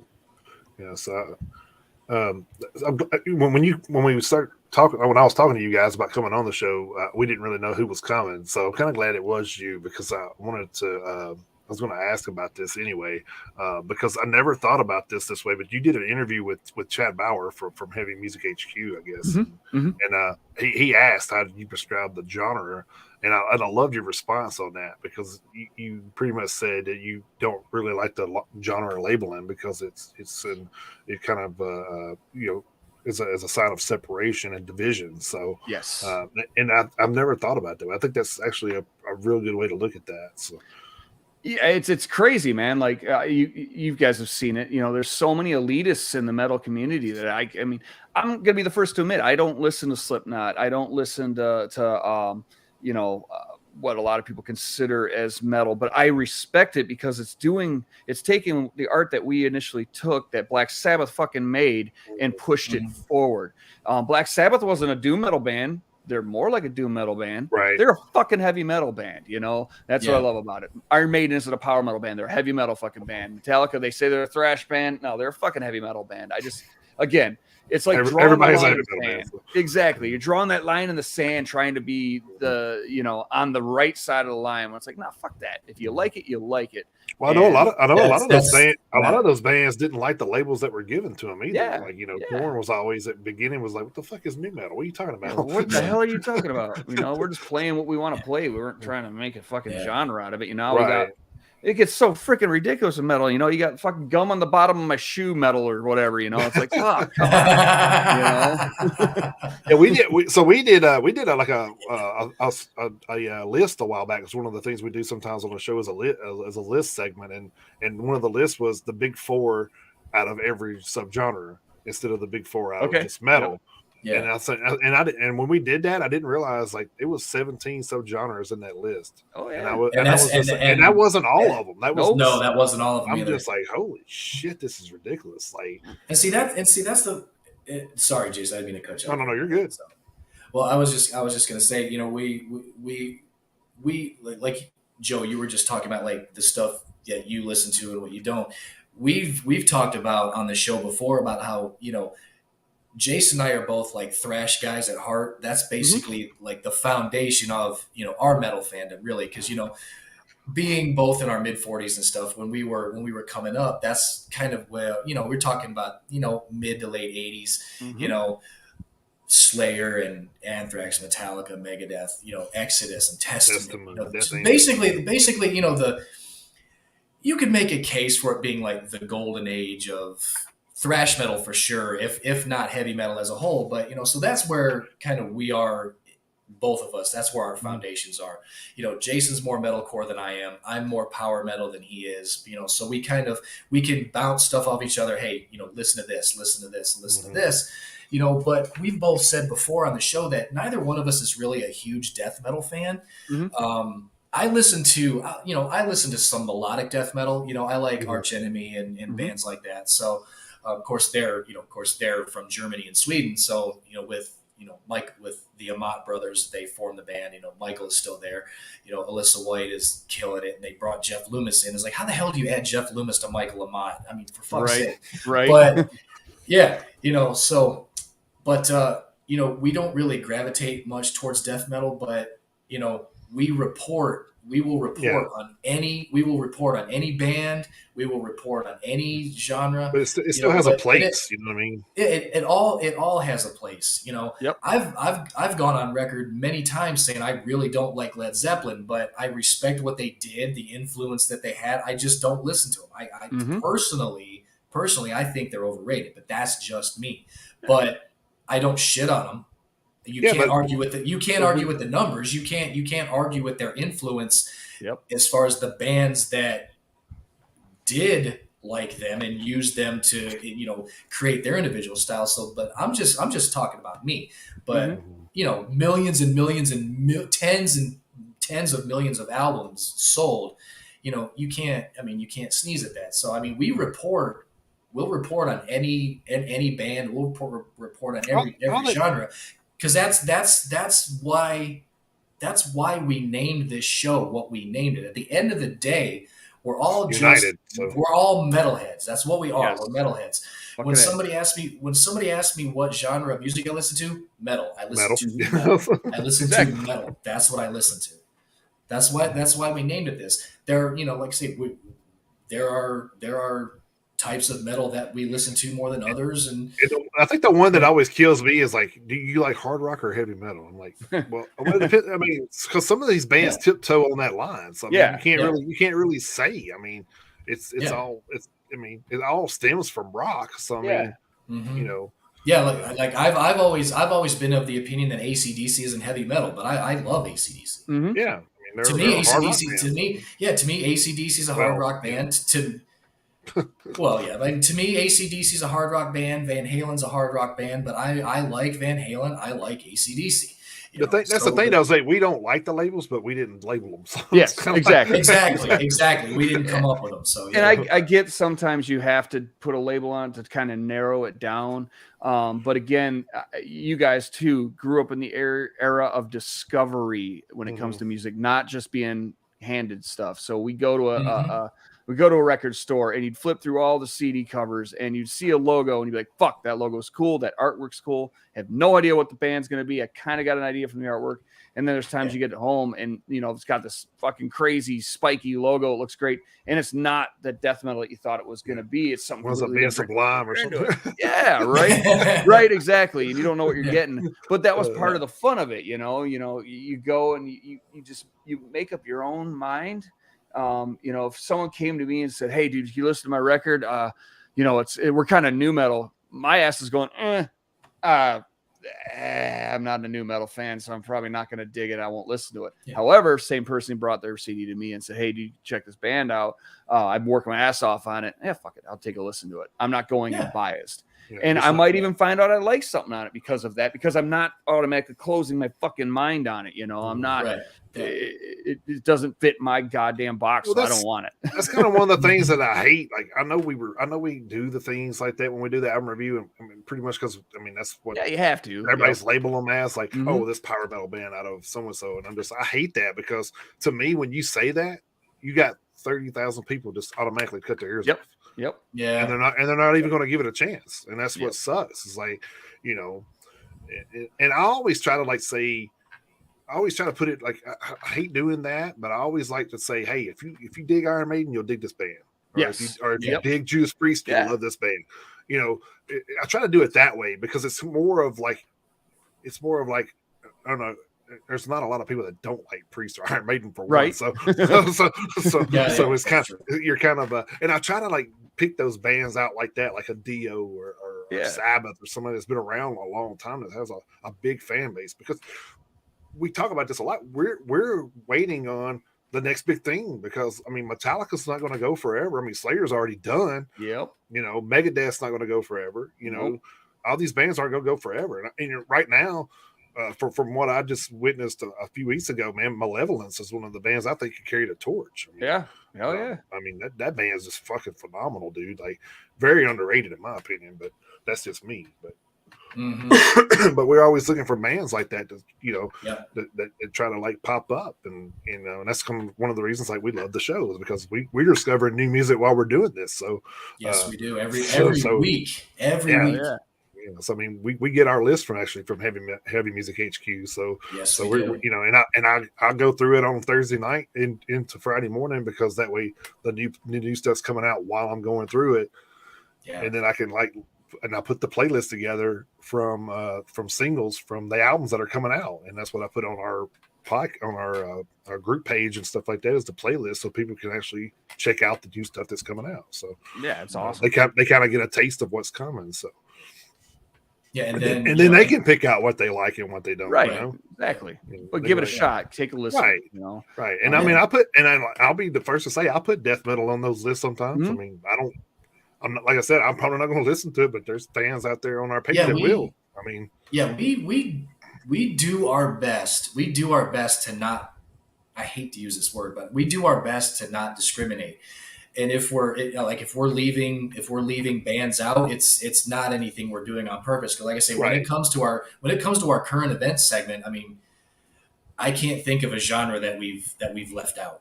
I can't think of one. We've talked about black metal bands out of Norway. We've talked about, I don't know how many times we talked about Behemoth, for Christ's sake. So, we are not leaving anybody out. We're not be like, fuck this country or fuck this genre. We don't do any of that. We have offered our opinions and kind of, our preferences and stuff like that. But hey, we are still, we're still laying the groundwork for an actual music show offshoot of this. And we've told people when that starts, we will play everything. Mm-hmm. Yeah. In which that's in the works. We're actually doing a meeting later in the month about some training and stuff for the radio station. So hopefully in July that's going to come to fruition. So Hell yeah, it's awesome. So we can play what we want to there's- on it, and then Yeah. there'll be all that new music will be out there for everybody to listen to. So Yeah, That's awesome. Yeah, That's awesome. there- I fell into that trap of being too labeled, friendly. If you're a Manowar fan, everything's got to be true metal, and like after a while, it just becomes work. I got to figure out what this band sounds like before I even listen to them. I got to get my idea before I listen to them. Fuck, I'd rather just get my idea by listening to them. I may not like it in 5 minutes, but at least I gave it a shot and didn't go in with a bias. The old school social media, when you used to grab a tape case, open it up and look through the thanks lists, find all the bands the band you like is thanking, and then you go find those bands because they thought to thank them, and that means they're, connected in some way, so they got to be good. And 9 times out of fucking 10, every one of those bands that I went and got from those tape lists, they're all great. And the only common factor is they're heavy metal. Some were death metal, some were thrash, whatever. You mentioned a lot of bands in that interview with the guy too that was from the area y'all were in. So. Yeah, we got a big booming scene right now. I don't even know half of them, and the half that I do know are all fucking phenomenal. Like, just like I wish the scene was this strong back in the early 2000s when I was really doing it. Everything was a competition back then, though, which right. Sucked. Yeah. We talk a lot about the Northeast. We've had a lot of Northeast bands on here too, man. That scenery up there is freaking crazy, man. Yep. So how many great bands are up in that area? So, but you still got the Texas and California bands. Don't get me wrong, but right. I mean, it's good to see that spanning out into different parts you wouldn't think. Oh yeah. It's like, see this band from Maine. Like what?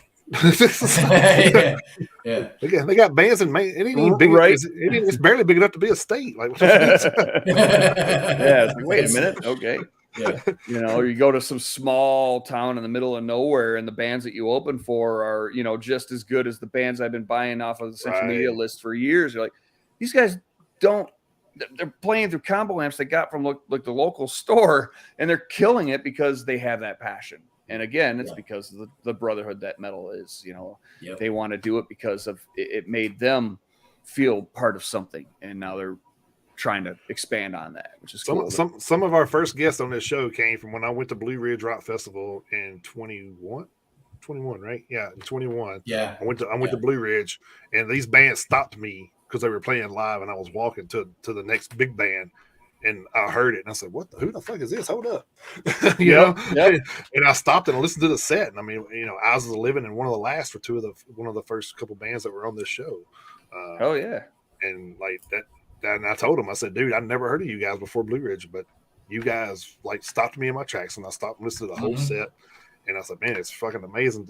Just, I mean, if you've got that much power over the audience, then I think you're there. You know what I mean? Yeah, you're right on the cusp of being where you want to be. For sure. Yep. Especially at a live show, because you can hit to a CD, but live is a whole different thing a lot of times. So, it really is. Yeah. You got to have a great sound guy. That always makes a difference there. But yes, it does. Also true. Yes, it does. Yeah, shout out to all the engineers I've toured with, because they made the shows so much better than going into town and getting the house engineer who just throws the faders. All right, it's good enough. Walks away, forgets to shut off the goddamn in between the band's music, and you're playing with that. Wow.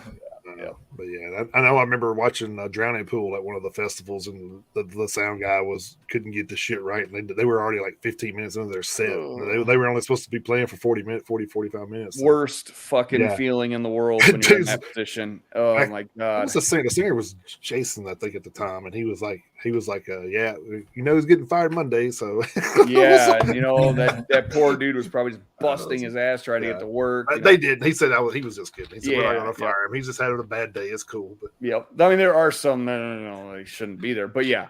Okay, dude. I mean, that is the worst feeling, is when you get up on stage and something's not fucking working. You're like, I swear to God, it was working before. Why isn't it? Or the worst, you do a sound check and you go to play the show and it's just completely different than what you sound checked.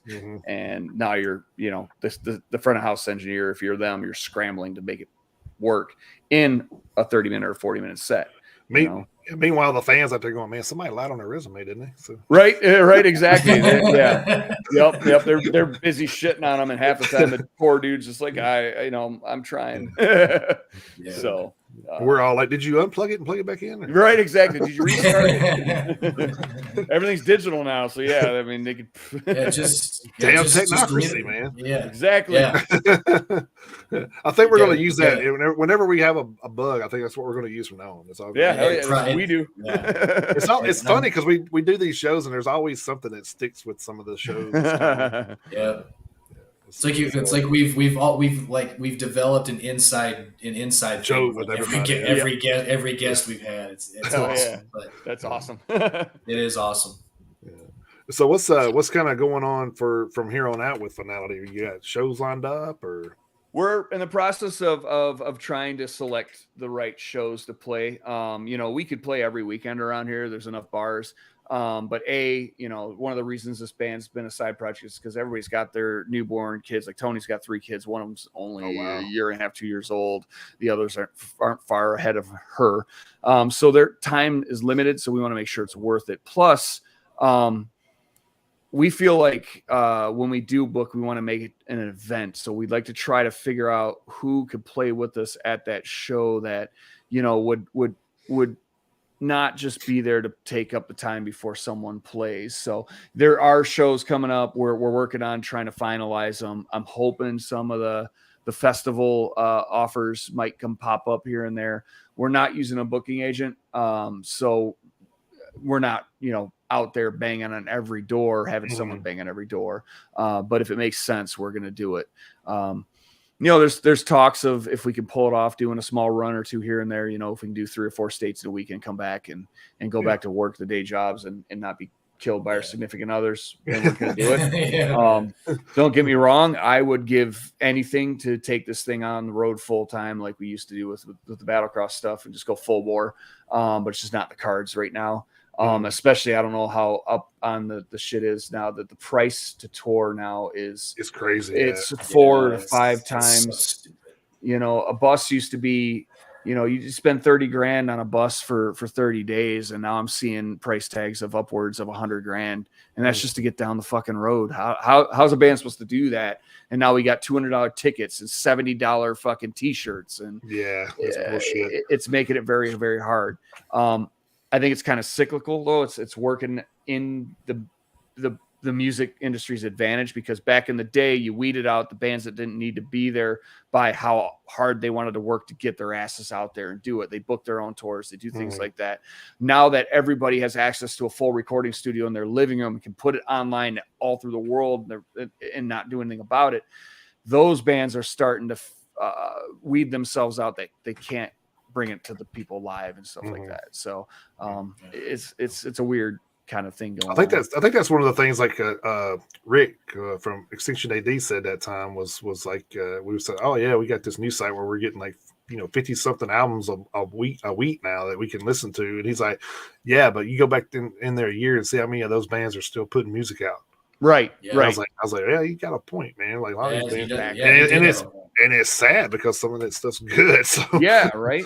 I mean, one of my favorite bands, Bortnagar, same thing. They haven't toured really. They did last year for a real small tour over here. But before that, they really didn't tour. They do the festival gigs, they do the fly out gigs, but they're still a band because they're still releasing their music and getting out there and doing that.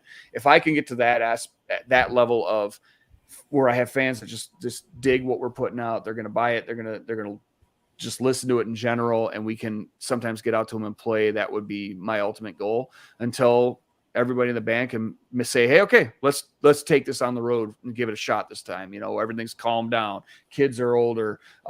Divorces are through. We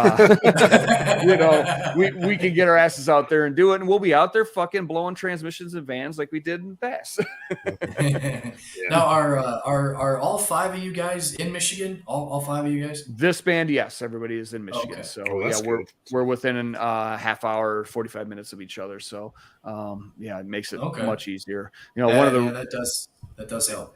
It's nice with the technology. I can reach out and work with anybody around the world if I need to, but there's a difference. It's a lot different to write sitting here at the computer with a drum machine and all this other shit, make it sound great, send it to a drummer, make them do it, than it is to go downstairs or go into a rehearsal room, bounce these ideas off the individual members. Even if it's just the drummer, it takes a whole new life.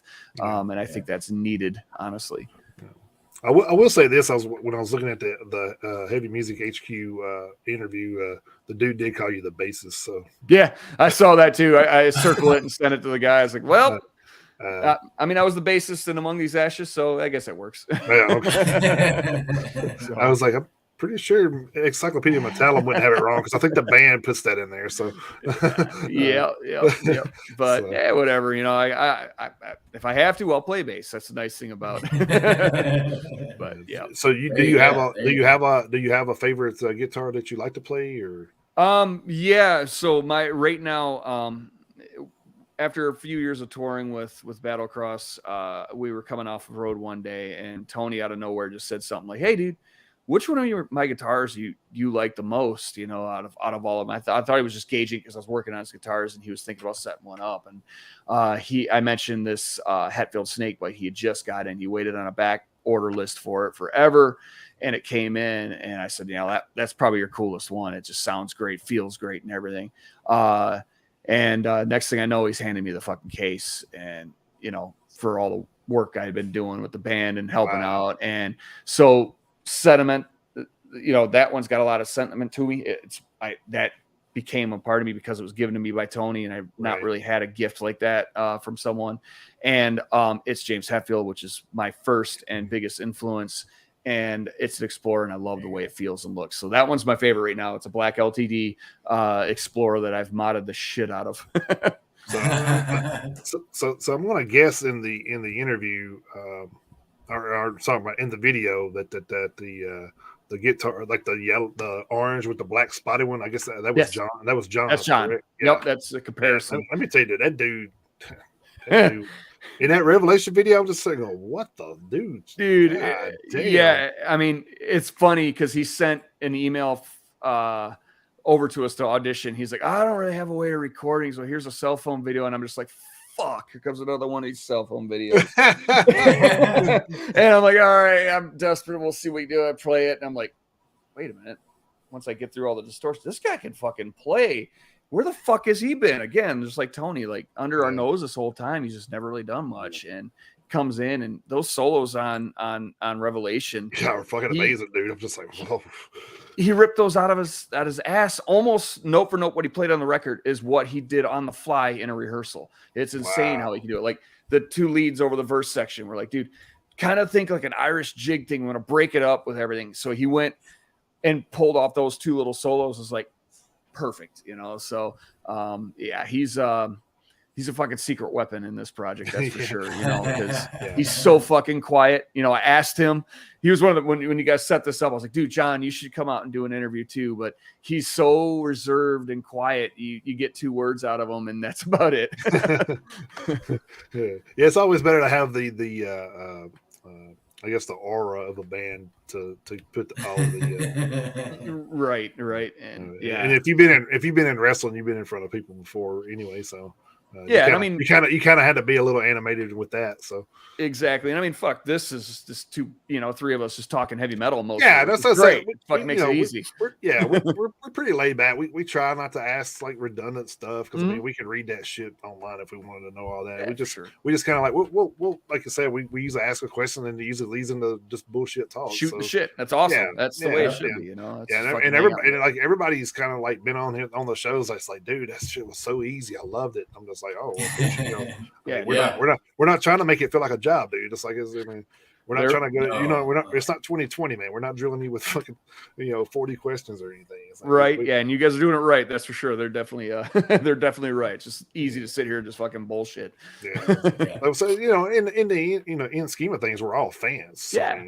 Right. Exactly. We talk about other bands on here, but I mean, the main thing is to get you guys out there so everybody knows who you guys are and kind of get a little bit personable with you guys. So we're trying. Like Jason said, one of the things we're doing at the show is we're trying to get to know everybody. You guys are trying to get out there. We're trying to get to know you guys too. So, I mean, we're trying to work together to do that. So if we could just kind of just hang out and just be casual and just kind of learn things about you learn things about us. It just kind of, goes in a circle and everything kind of just gets out there and people can take take away from it what they will. So Fuck yeah. it's a formula. It's a formula that seems to work for us so far. So. Well, I mean, our first interview was a year and a half ago, and I still talk to John. So I mean, it's like we still message each other on Facebook. It's Hell like, yeah, man. Hell like, yeah. He's like, hey, want to let you know what's going on, and actually, Devil just messaged me the other day. So Nice. Oh, did they? Yeah. They've got they're working on new music. Well, they actually lost their drummer, so that's why they've been kind of on a hiatus. So they had to replace. I'll be drummers. damned. Yeah, I'll be yeah, damned. that's what I'm saying.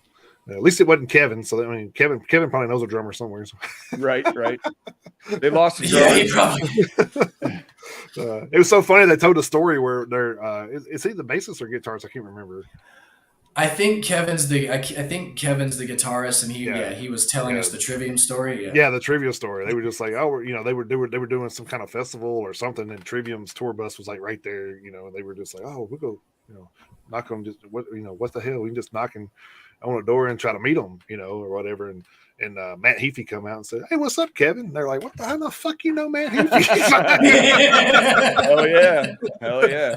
Well, Matt being, of Japan's, and Kevin, that's where his nationality is Japanese. Yep. So they kind of, I guess they knew each other from there. So yeah, that's awesome. Yeah. But yeah, that's those one guys of those. Yeah, good guys too. One of those small with world moments. Yeah. Oh, you toured with Trivium? Yeah, we did with cool. Trivium and Kill Switch. Both those bands. Oh, man, I love genuine and cool. Kill Switch. So I love Kill Switch. I'm glad they're actually in the studio working on new shit too. Yeah, I can't wait. Thank God. Yeah. There's a lot of stuff. There's a lot of stuff I've been seeing. Like Reese, man. Like we talk about this like already because. We talk about the album reviews and stuff like that. I'm like, man, 2024 is already shaping up to be a fucking monster, dude. Like, hell yeah. You got possible Kill Switch, probably Priest, Yep. Oh, Priest will be in 24, I think. Yeah, Non-Points working on new stuff right now. It's like, man, all these bands like working on new stuff, and it's like crazy. Testament's either going to be end of 23 or beginning of 24. Death Angels in the studio. It's like, yeah, they are. So man, it's like a lot of these things. Fucking cool band that was fucking amazing to tour with was Death Angel. Yeah, man, Mark is so freaking like cool as fuck, dude. Like, dude, down to earth, and he seen my shirt from like 2 tours ago, and because I went and seen him, and he's like, dude, where'd you get that shirt? I didn't even talk to him; he talked to me. So that's awesome. Hell yeah, that's Mark. I was like, oh man, I got it down in Dallas at the Trees. He's like, oh yeah, it was our headlining gig, and we just got to talking. Like, that's fucking. He's like, here, man, let's take some selfies. I didn't even have my phone out. He's like, here, man, let's take some selfies. I'm like, all right, cool. Hell yeah. Yep. I hate that story. Chris was at the venue, but he had already went outside. And there was no re-entry, so he could. No, he's like, where'd you guys go? I said, I was talking to Mark Osweda from Death Angel. He's like, you motherfucker, damn it. So I thought, because like at the end of the show we kind of all turned to walk out, and I thought they had gone to the bathroom. I was like, well, fuck, I'll just wait for them outside. I'm standing outside out front of the venue down in Chattanooga, and I'm like, what the hell is taking so long? So they finally came out, and I was like, shit, for a second I thought you guys went to the car, and they're like, no, we were in there talking to Mark from Death Angel. I went, god damn it, really? Yeah, but Chris can always throw the fact that he always gets to pick some drumsticks and shit at shows. I don't know. I never get none of that. Is true. So. That is true. That's true. So we don't want to keep you all night. I know we don't want to keep you all night, man. I know it's like 1 in the morning there. Yeah, it's 1:15 up there. So I'm an insomniac, so whatever you want to do, man. We can go. I'll work from 4:30 p.m. to 4 a.m. So I'm there all the time too. So shit, I've been awake since 5 a.m. I'm a little tired. You're tapping out. Yeah, that's right. I'm not tapping out. But I kind of there are times where I wish I wish I worked nights. I think I actually slept better when I worked nights. Yeah, me too. Yeah, I had to be in Grand Rapids this morning for work, so woke up, got in the car, drove south to Grand Rapids, fixed the machine, drove all the way back, and So I had to get up last week and drive 3 hours to a movie shoot, man. I had a 9 a.m. call, and I'm just like, fuck this, man. Yep. I was like, so shit at night, like damn. So you had to drive from Livonia to Grand Rapids today? Yep. Wow. Jesus my Christ. territory at work is, we got all of Michigan and all of Ohio. So some days I'll wake up in the morning and see, well, I'm going to Dayton tomorrow, and I have to get up, drive all the way down to Dayton, do the Holy repair, Lord. drive all the way back. So it's 4 hours or so. So And then just having to be in Ohio is gross anyway. right, exactly. Right, yeah. I drove to Ohio. I drove to Ohio for Sonic Temple in 19, I think, and I told her, I said, "Yeah, we're never doing this. This is fucking ridiculous. Yep. Like the roads are fucking horrible, and the people are people can't drive anywhere, but Well, and it seems like it's super bad. And yeah, well, I mean, Joe will back me up on this. The roads are fucking horrible in Michigan, dude. Too, But right now, it's I think every main road is being tore up right now. Oh my god! Here's the funny thing is, can they fix it by September? They're saying 3 to 4 years we're not going to have our expressways. We actually planned a trip to Mackinac Island in September. Me and my wife did, because neither one of us had been to Michigan. So nice. Yeah, that place is great. I'm going in August, I think. So okay, cool. Yeah. Here's the thing, and like I say, Joe will back me up on this too. I-94 runs across the bottom of Michigan from Detroit all the way across, and then you take 94 down around Lake Michigan into Chicago. What they do is they start at one end of 94, they go all the way across, and then when they get done, they go all the way back, and they go all the way across. Because by the time they get all the way across the state of Michigan, it's time to fucking start the other end because it's deteriorating so bad. They just go all the way across, all the way across, all the way across. That's what they do with every goddamn road up there. But if you think about it, when we were younger, did you remember them paving as much? No, not at all. Yeah, so the quality of that shit has to be horrible now. It's horrible, yeah. And I mean, we got a lot more drivers on the road too. And that's true. It, but still, you figure, the goddamn we've had roads since ancient Greece, and we still haven't figured out how to make them work right. And that must be better. I'll just fucking bulldoze some damn dirt down. Just go back to that shit. Exactly. I mean, those roads in Greece are still good. Why the hell are we?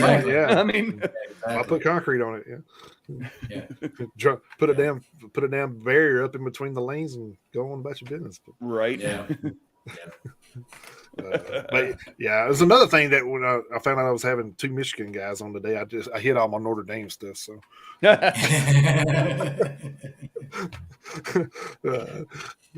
thinking we're probably not as hated as much as Ohio up there. But we're pretty hated.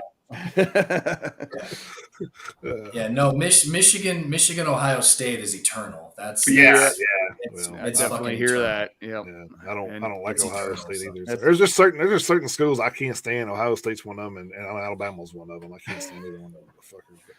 And I think it's more the obnoxious fans, though. It's not really the team. I think it's more the obnoxious ass fans. I was about to say, and they'll all go to war for that comment. Oh yeah, yeah, well, I mean, whatever. Everybody's got their own opinion. So. Exactly. Oh, yeah. You're allowed to have one. Ain't no sense in getting upset over it. So. Yeah. So, so is there any other bigger bands that y'all toured with besides Death Angel and Trivium? Or oh man, with Battlecross we toured with a lot. I mean, we played Ryan Festival Metallica. That was fucking insane. Oh shit. We did the Kill Switch run, Death Angel run. One of the ones that I thought was gonna flop ended up being a huge success was Protest the Hero, Night versus Safety Fire and Intervals. That one went really, really well because we stood out from the rest of the bands that were on that. I think my favorite one of all, and it's not just because I got to play it, not because it's one of my favorite bands, was Guar. We did 2 runs with them in 2 different tours with them, basically.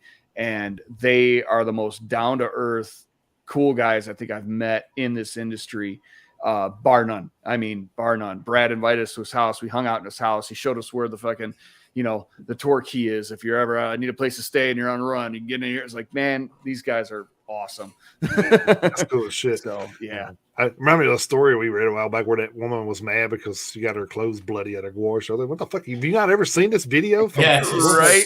Like, where the fuck have you been? Right. Yep. Like, they've been doing this shit for fucking 30 plus years, and you're just now noticing that shit. Like, I made sure the guys saw my sister backstage when we played Florida, and they waited till she started leaving and walked out and knew she was coming. All the hoses turned towards her. I'm wearing that'd be like having first row seats to Rammstein, and you get upset that your hair got singed. Right, Yeah, exactly. exactly. It's part of the ticket. Yeah. So Yeah. another part of the guest thing that we love is like we always like to ask the guests if you have any crazy stories, like I mean, it can be with Battlecross or whatever, but crazy stories that won't get us canceled. hey, we've had some Actually, doozies. We've had some doozies on here already. So yeah, so we were pretty tame, honestly. Surprisingly, just being a bunch of Midwestern, blue collar type idiots just going out there and making things happen. I think the craziest thing is always what we did to not cancel shows ever. We were on a run just before the Death Angel when we ran with Hatebreed and Shadows Fall for 3 or 4 shows. My God. And we had to ride from that side of the country to meet up with the Death Angel tour in California. So, and on the way, our van, the transmission went in upstate New York, and this is we're already old hats at this anyway. So we had to make do by, I stayed with the van in New York while they fixed it in the transmission shop. It took almost 5 days. I had to sit there and wait every day in their lobby to wait for that van to be done. They were probably really annoyed with me. But that same day, by the time that van was dropped off at the shop, we had already rented 2 vehicles that couldn't fit our ship, but we filled it with all the merch we could. We called the other bands on the tour. We found out what we can borrow, and they didn't miss one show on that tour. That cross country, they made it to Indiana on the first stop, made it to the next stop down the road all the way to California. And so it's when shit like that, where we make the impossible happen, is always, this most memorable thing to me. And it's also what kind of bonded us as friends in a band. We've been going down the side of a mountain in a bus with no brakes. That's an interesting time. When you get down to the bottom and the driver just gets out of the bus and he's just smoking, and he's a black guy as it is, and he's whiter than me. I mean, he is just out there like we just almost died. So, but in that same thing, bus died. We got to get to the next show. It's Mayhem Fest, so we cannot miss a Mayhem Fest show. Right. So again, between us, Huntress, we had 2 vehicles.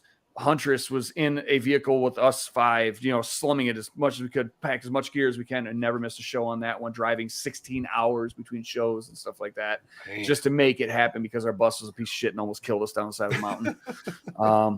So I think those are my crazy stories, because like I said, we're fairly laid back. Being able to be announced on stage by James Hetfield and Rob Trujillo was insane in itself, because that's like the surreal type of craziness. It's like Hetfield asked us if he can go up and introduce us. Like, dude, you can go up and pull my dead aunt out of the ground and rape her in front of everybody. You're James Hetfield, Metallica. Whatever you want, you can do. But he was just like, dude, hey, we want to know if we can go up and announce you guys. Like, so shit like that. It's like, wait, you had to ask. Right. This is your fest. First off, second off, you're fucking James Hetfield. Why are you asking anything? Yeah, it's your shit. It's like you start looking around. It's like he's asking us, right? Right, exactly. wait, fucking me, him. Axel ain't behind me or something, is he? That's pretty cool. So, but I wish I had some more crazy ones. No, that's perfect. Oh man, we've had some similar stories where wheels have fell off trailers and stuff on there. So, I can't remember how many miles they rode until they seen the sparks in the rear view, going, "Hey man, something might be wrong back there."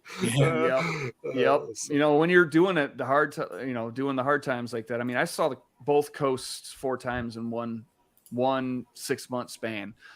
Just because we were on the road so much, and there's a lot of crazy shit that happens out there that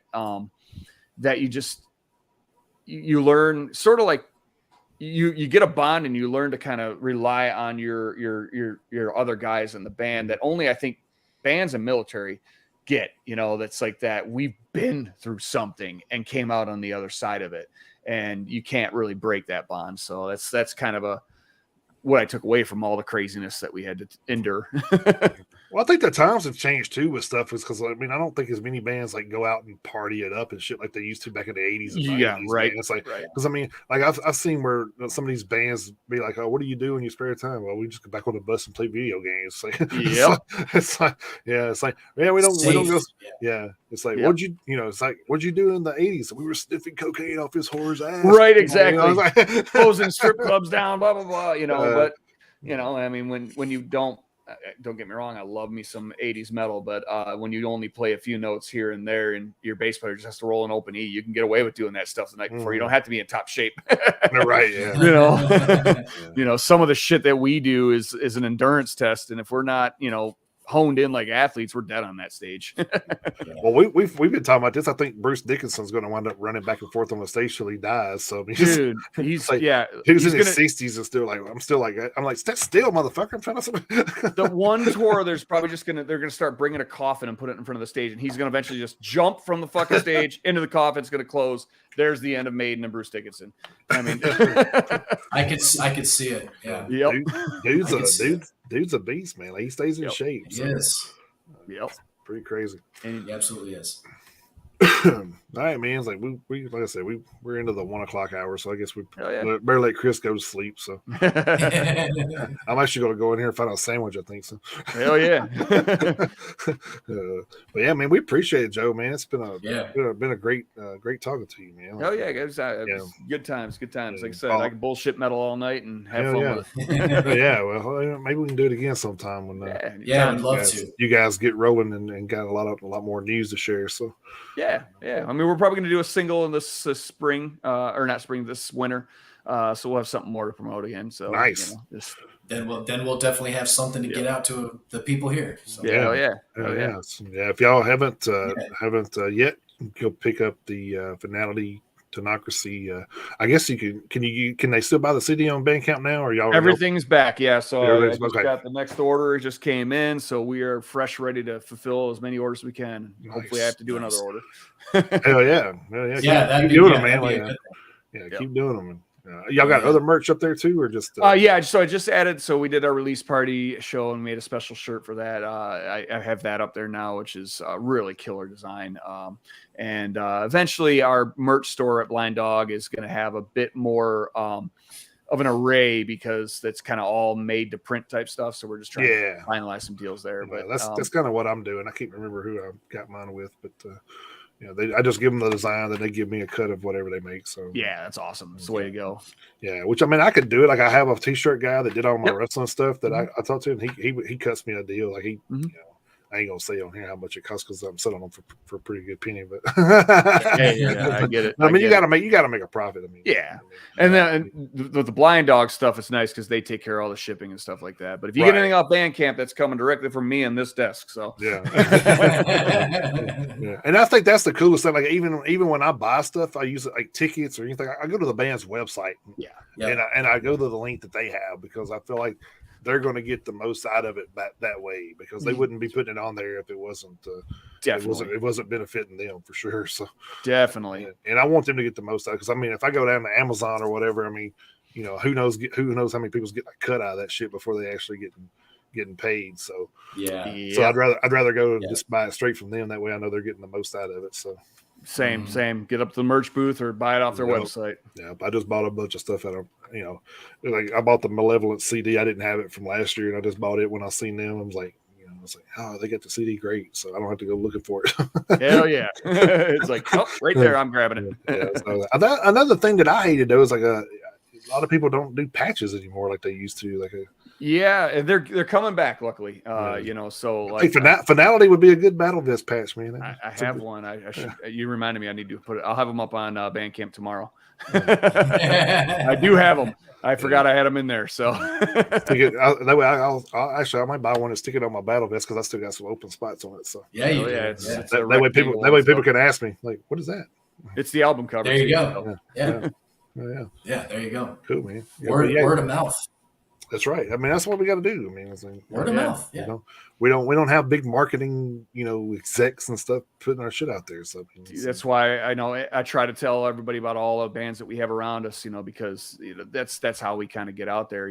I put their fucking flyers in every CD that goes out the door, so they expand that way, because the only way you can do it, man. We don't need to rely on these fucking labels to take our shit. Well, hell, it's bad when Metallica buys their own fucking place to print their own albums. Right. Right. It's like, yep. Fuck it. We can't get it. How about we'll just buy it and do it our damn selves? Yeah. Yep. Exactly. There you go. Then I get everything. So, all right, man. Well, hey, we appreciate it, Joe, man. Like, maybe next time we'll get some more of the members over. Yeah, I'll definitely drag them out of the grave for it. That'd be cool. We can get John back here just look pretty, I guess. But yeah, right. Or I need to get him on one because I just want to watch him look uncomfortable. Yeah. Just tell us, like, hey man, we're doing this over here, and don't tell them what it is. Yeah. Yeah. Pop and up. You're like, oh damn it! Yeah. Oh man. It's like, gotcha. Gotcha, bitch. Yeah, man. We appreciate Joe. No, dude, I appreciate you guys having us on and checking out the record, dude. Yeah, it was a great record. It was fantastic. Yeah, it was fantastic. Yeah, if you got to top that, then it's going to be good. So we're gonna fucking try. This next record will be the entire band writing this time around too. Yeah, it seemed like too, before we go, it seemed like back in the 80s and 90s when we were listening to music, it's like it was hard for the band to top their first record. Like, it was almost like, I think Skid Row may have broke that mode with Slave to the Grind. Yep. For me, I mean, I feel like I'm like, oh man, this album's better than the first one. Like, what? Yep. But then it got to where, like, the best selling albums were like the fifth one, and I think it's still kind of like that. Yep. Like almost all the time I think about it, I was like, oh, this is great. And I was like, oh, it's their fifth release. That must be why. So the sophomore slump, man. If you can make that second album really good and you can get over that and make the third album stand up, you're good. You're good. Yeah. So unless you're Bang Tango with MCA, then it never gets put out. But, exactly. Right. Yep. We were talking with Drew about that last night. I was like, yes, we were. So that's crazy as hell, man. And they put like $1 million into the record and then just scrapped it. Whoa. Yeah. Good gosh. Yeah. Scrap the record and then ditch the band, so unsigned the band. Like, good. See you. So dumb. So, that's painful. So stupid. Yeah. Painful. I mean, it was like, and like all the fans say that's their best record, which is crazy. It's like, you can't get it. You can't. Yep. It's horrible, man. Like that's crazy to not have. I mean, I think everybody should have a chance to listen to all the music. I mean, that's kind of like what I'm so upset about with the Ripper Owens Priest years. Yeah.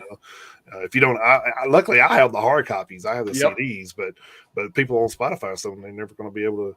Nope. I don't even think I don't even think the videos are on YouTube either. I haven't seen them in a long. I don't think they are. I know they made one for Burning Hell because that's kind of where I got off. Got with Jugulator. That's how I found out about Jugulator. I was like, oh shit. Give me 1 second. Burning Hell. The video's on YouTube. Oh, it is. Oh, but damn. Yep. I guess Rob couldn't stop that one. Yeah, right. I think we're gonna see it though. A lot of bands are reissuing their entire catalogs on vinyl, so I think a lot of those gems. Man, they should, dude. It's just like they really put it on. Should. Just put it on fucking Spotify, shouldn't it? Yeah, right. Because you're a priest now, you're still gonna get part of the money. Like, sure. Yep. Exactly. I mean, Ripper is too, but still, I mean, you're. Hey, I mean, I don't know at this point he may not just because of KK, but yeah, right. That's the other thing. You don't know who owns what, and if they own part of it, then they're not going to get on it. It's just it's sticky. I would actually love to hear since Tim is singing for KK's Priest. I'd love to hear him do some Jugulator tunes. That'd be cool shit. Oh yeah, That would be cool. Would be cool. All right, man. Well, again, we appreciate it, Joe. Joe Caddy from Finality joined us tonight and letting us know about all the happenings with Finality there. So great talking to you, man. That's very cool. Same, man. I can talk all night. Like I said, it's you got to make it really easy, and we have a lot in common. So yeah. We love to. Like I said, we just love to talk about everything. Yep. So So, Oh yeah. but, I didn't, like I said, get to know you guys a little better too. So it's pretty cool. So. Absolutely. But yeah, so go check out Finality's Technocracy. Is it on Apple as well? I know it's on Spotify. So Everywhere. Yep. everywhere. Yep. So Should be everywhere. every damn site that has music on it should have our stuff. And then if you like it, should. and then if It you like should. it, if you like it, go to Bandcamp and buy it from them. There you Yes, go. sir. Damn right. Yeah. Yep. So, Get it straight from the band. It'll be the real thing. Yep. And the envelope comes with extra goodies. So hey, hey, you even better. can't ever go wrong with extra goodies, man. Yeah. Long as you don't fold a poster up like I got from a band a while back. I'm like, what the fuck you fold up? What am I going to do with this now? You just folded the motherfucker. Got 20 creases in it. God damn it. Iron it. Yeah, it was iron. I don't think I've ever been so mad in my life. It was like, oh, really? I got the CD and stuff, which was probably worth the $10, but I was just like, man. Yep. It's like, damn. Yeah. It's always I got a guitar pick too, so I can still use that, I guess. But that's true. If I ever get a guitar, I guess I can. But yeah, we appreciate it, Joe, man. I appreciate it. Yeah, guys. keep us updated, man, on any. Yeah. I'm following all you. I'm following you guys on all the socials, so I'm sure. Yeah, we are. I'll see tour dates if you guys. Another thing that I love to do is like some of the bands that we've talked to. If they get close, man, I'll go. Yeah, and hook up with you guys. Talk to you guys. You're in Chattanooga, you said. We're in Nashville. We're close to Nashville. Yeah. Okay. Yeah, I mean that's drivable for us too. Yeah. So that's we'll get with Dana, man. He knows all the venues. So hell yeah. And he could hook you up with opening acts too. So yeah, dude, go play the Exit In again. I love that place.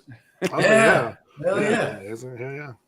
Yeah, there's a lot better ones now though. So yeah, they got a couple of new ones. Got a couple of new ones around now. So yeah, the 404 was the one that they like to do, and then the Brooklyn Bowl's a newer one. Oh, the Brooklyn Bowl's a good place. That's a great venue. Yeah, I like Marathon too. So my sister's in talks of potentially moving there. So if she does, I'll be down there. We'll have to catch up and get a drink or something, hang out. Hell yeah! Hell yeah! We'll go grab a beer or something. Shit. Hell yeah! But hey, man, right. we appreciate it, man. And thank you. Like I said, man, we'll keep everybody posted on any of new happenings. So cool. We'll keep trying to make music. That's right. Hell yeah, that's all we can ask. So you got a hell of a good start. That's for sure. Thanks, guys. Thanks. You keep doing your thing, so we can keep doing our things. Fucking A, yeah. Yep. Hell yeah, dude. Hey man, you have a good one, Joe, man. We appreciate it. Yeah, man. You guys take care, sir. Thank you. Take it easy. All right, bud. All right. Awesome. Joe Katie from Joe Katie. Yeah, Katie. Sorry, I said that wrong, didn't I? No, it's fine. It's Caddy, not Katie. Yeah. Well, the funny thing is, he's up in Detroit. He should say it's Caddy. Yeah, kind of like Cadillac. So yeah, there you go. Do that. Yeah. Of course, obviously, you guys can all see my last name. You can imagine how many times it's been butchered in my life. The way it's spelled, I'm sure he's been called Joe Caddy a billion times. Yeah. I guarantee you. That's the reason I asked him before, how he pronounced it. So. And then I still mispronounce it. So, that's the cornbread in my metalhead. So, hey, there you go. There you go. It's not just a name; it's a lifestyle. So, also true. All right, guys, we appreciate you stopping in with us. A twofer this week, so those will be up on Spotify by the weekend. Hopefully, we'll try to start working on that this weekend. At least get Drew's up, and then I'll work on this one for next week. Since we're not having a show next week, so we will be off next week, but we will be back on the 16th. So 16th, and then who knows? I may have something else lined up by then. So we may roll into another interview by then. So. Which would be totally fine with me. Yeah, and then keep a lookout. We're going to put up some album reviews for you guys from the last week's episode that got kind of cut off. So, and if I get around to it, there's a couple of them I want to listen to this week. So, I may try to stick it all on there since we're not having a show next week, so we can do that. So, yeah, and we do, and we also, because we had the technical issues last week, we did compile the playlist. I don't know. Should we tell them what the theme was so they know what to look for, or should we let them find it and be surprised by it, or how should we do that? Because it is a. Oh, it's a great list. It could potentially probably be one of the best playlists. One of my favorites so far, I think. So, yeah, from this year at least. Yeah. So yeah, we do have it's like a 3.5 hour playlist, but it's phenomenal. Good God. So yeah, the playlist is up over at Spotify. Shit. Let's go ahead and There it tell them is. what the theme was. It was there's the link right there if you guys want to copy and paste it. It's actually the theme from last week was actually Nuclear Blast Records. So if you can imagine just the artists that have been under the Nuclear Blast umbrella, just the amount, Yeah. just the quality of songs that are on that playlist. Well, I mean, it wound up being like a 3.5 hour playlist. Yeah, 3.5 hours. It didn't seem like it when I listened to it, but it was. Oh, it goes by fast. Yeah, great, goes by quick. Great tracks on that damn shit, dude. Like, Yeah, oh so much good stuff. So, all right, guys. Yeah. Well, there's that, and then Yep. there's also the weekly playlist, and you guys can just catch that over there. So, but yeah, so we appreciate Joe stopping in with us from Finality, man. It was pretty cool. Yeah. Again, another down to earth, regular guy, just like the rest of us, who just likes to hang out and talk about music, man, just like all of us. And you know what I liked about it so much is like he's been on stage with all these bands, but it wasn't like he was bragging about it. You know what I mean? No. It's like, it's not like, oh, yeah, I've been on bands with this and this. Like, Yeah. wow. I mean, that's he's been on stage with an A-list of bands. I mean, he can't get much bigger than Metallica for one. So. Yeah, because I'll be honest, truth be told, I don't know if I could be as humble about it. Right. I don't know that I could be. I'd be like, I played with Metallica. I played with Metallica. I think that's one of the things. Like even when I was wrestling, there was guys that would be like, "Oh, well, I'll be in a ring with so and so," and I'm just like, "Okay, so what? I've wrestled that guy." It's not. It's like he. You know, I guess it's kind of the same way as like, yeah, I played with Metallica. Okay, well, how many other bands have too? I mean, it's like, that's true. I mean, that's true. It's kind of like it's not a. But I mean, you kind of get a sense of how big these guys were, though. I mean, with Battlecross, and then they're trying to carrying it over into Finality, and I mean, I'm not gonna lie, man. I almost think this project's a little bit better. So it could potentially end up being, yeah. So not knocking the Battlecross at all. I mean, I was about to say Battlecross is far from a slouch. Yeah, great music. So, but yeah, so we appreciate Joe taking his time. And like I said, hopefully we may get to talk to him again sooner than later. So, oh yeah, but like I said, once again, no show next week, and we'll probably put a TikTok or something out just to remind everybody midweek. So we don't get any people in here expecting to hear our annoying ass voices for 3 hours again. Right. Yeah. But yeah, we do appreciate everybody that stopped by. Like I said, this will be up. It's automatically up on YouTube, so then it'll be up on Rumble and all the other places as well if you want to check that out. So, and then like I said, I'll get it up on YouTube just within the week. So, all right, man. So I guess that will close us out for tonight, and we will see you guys in 2 weeks on the 16th. So. Until then, keep those horns held high. Jump in that pit anytime you can. Thank you, guys. Have a great week.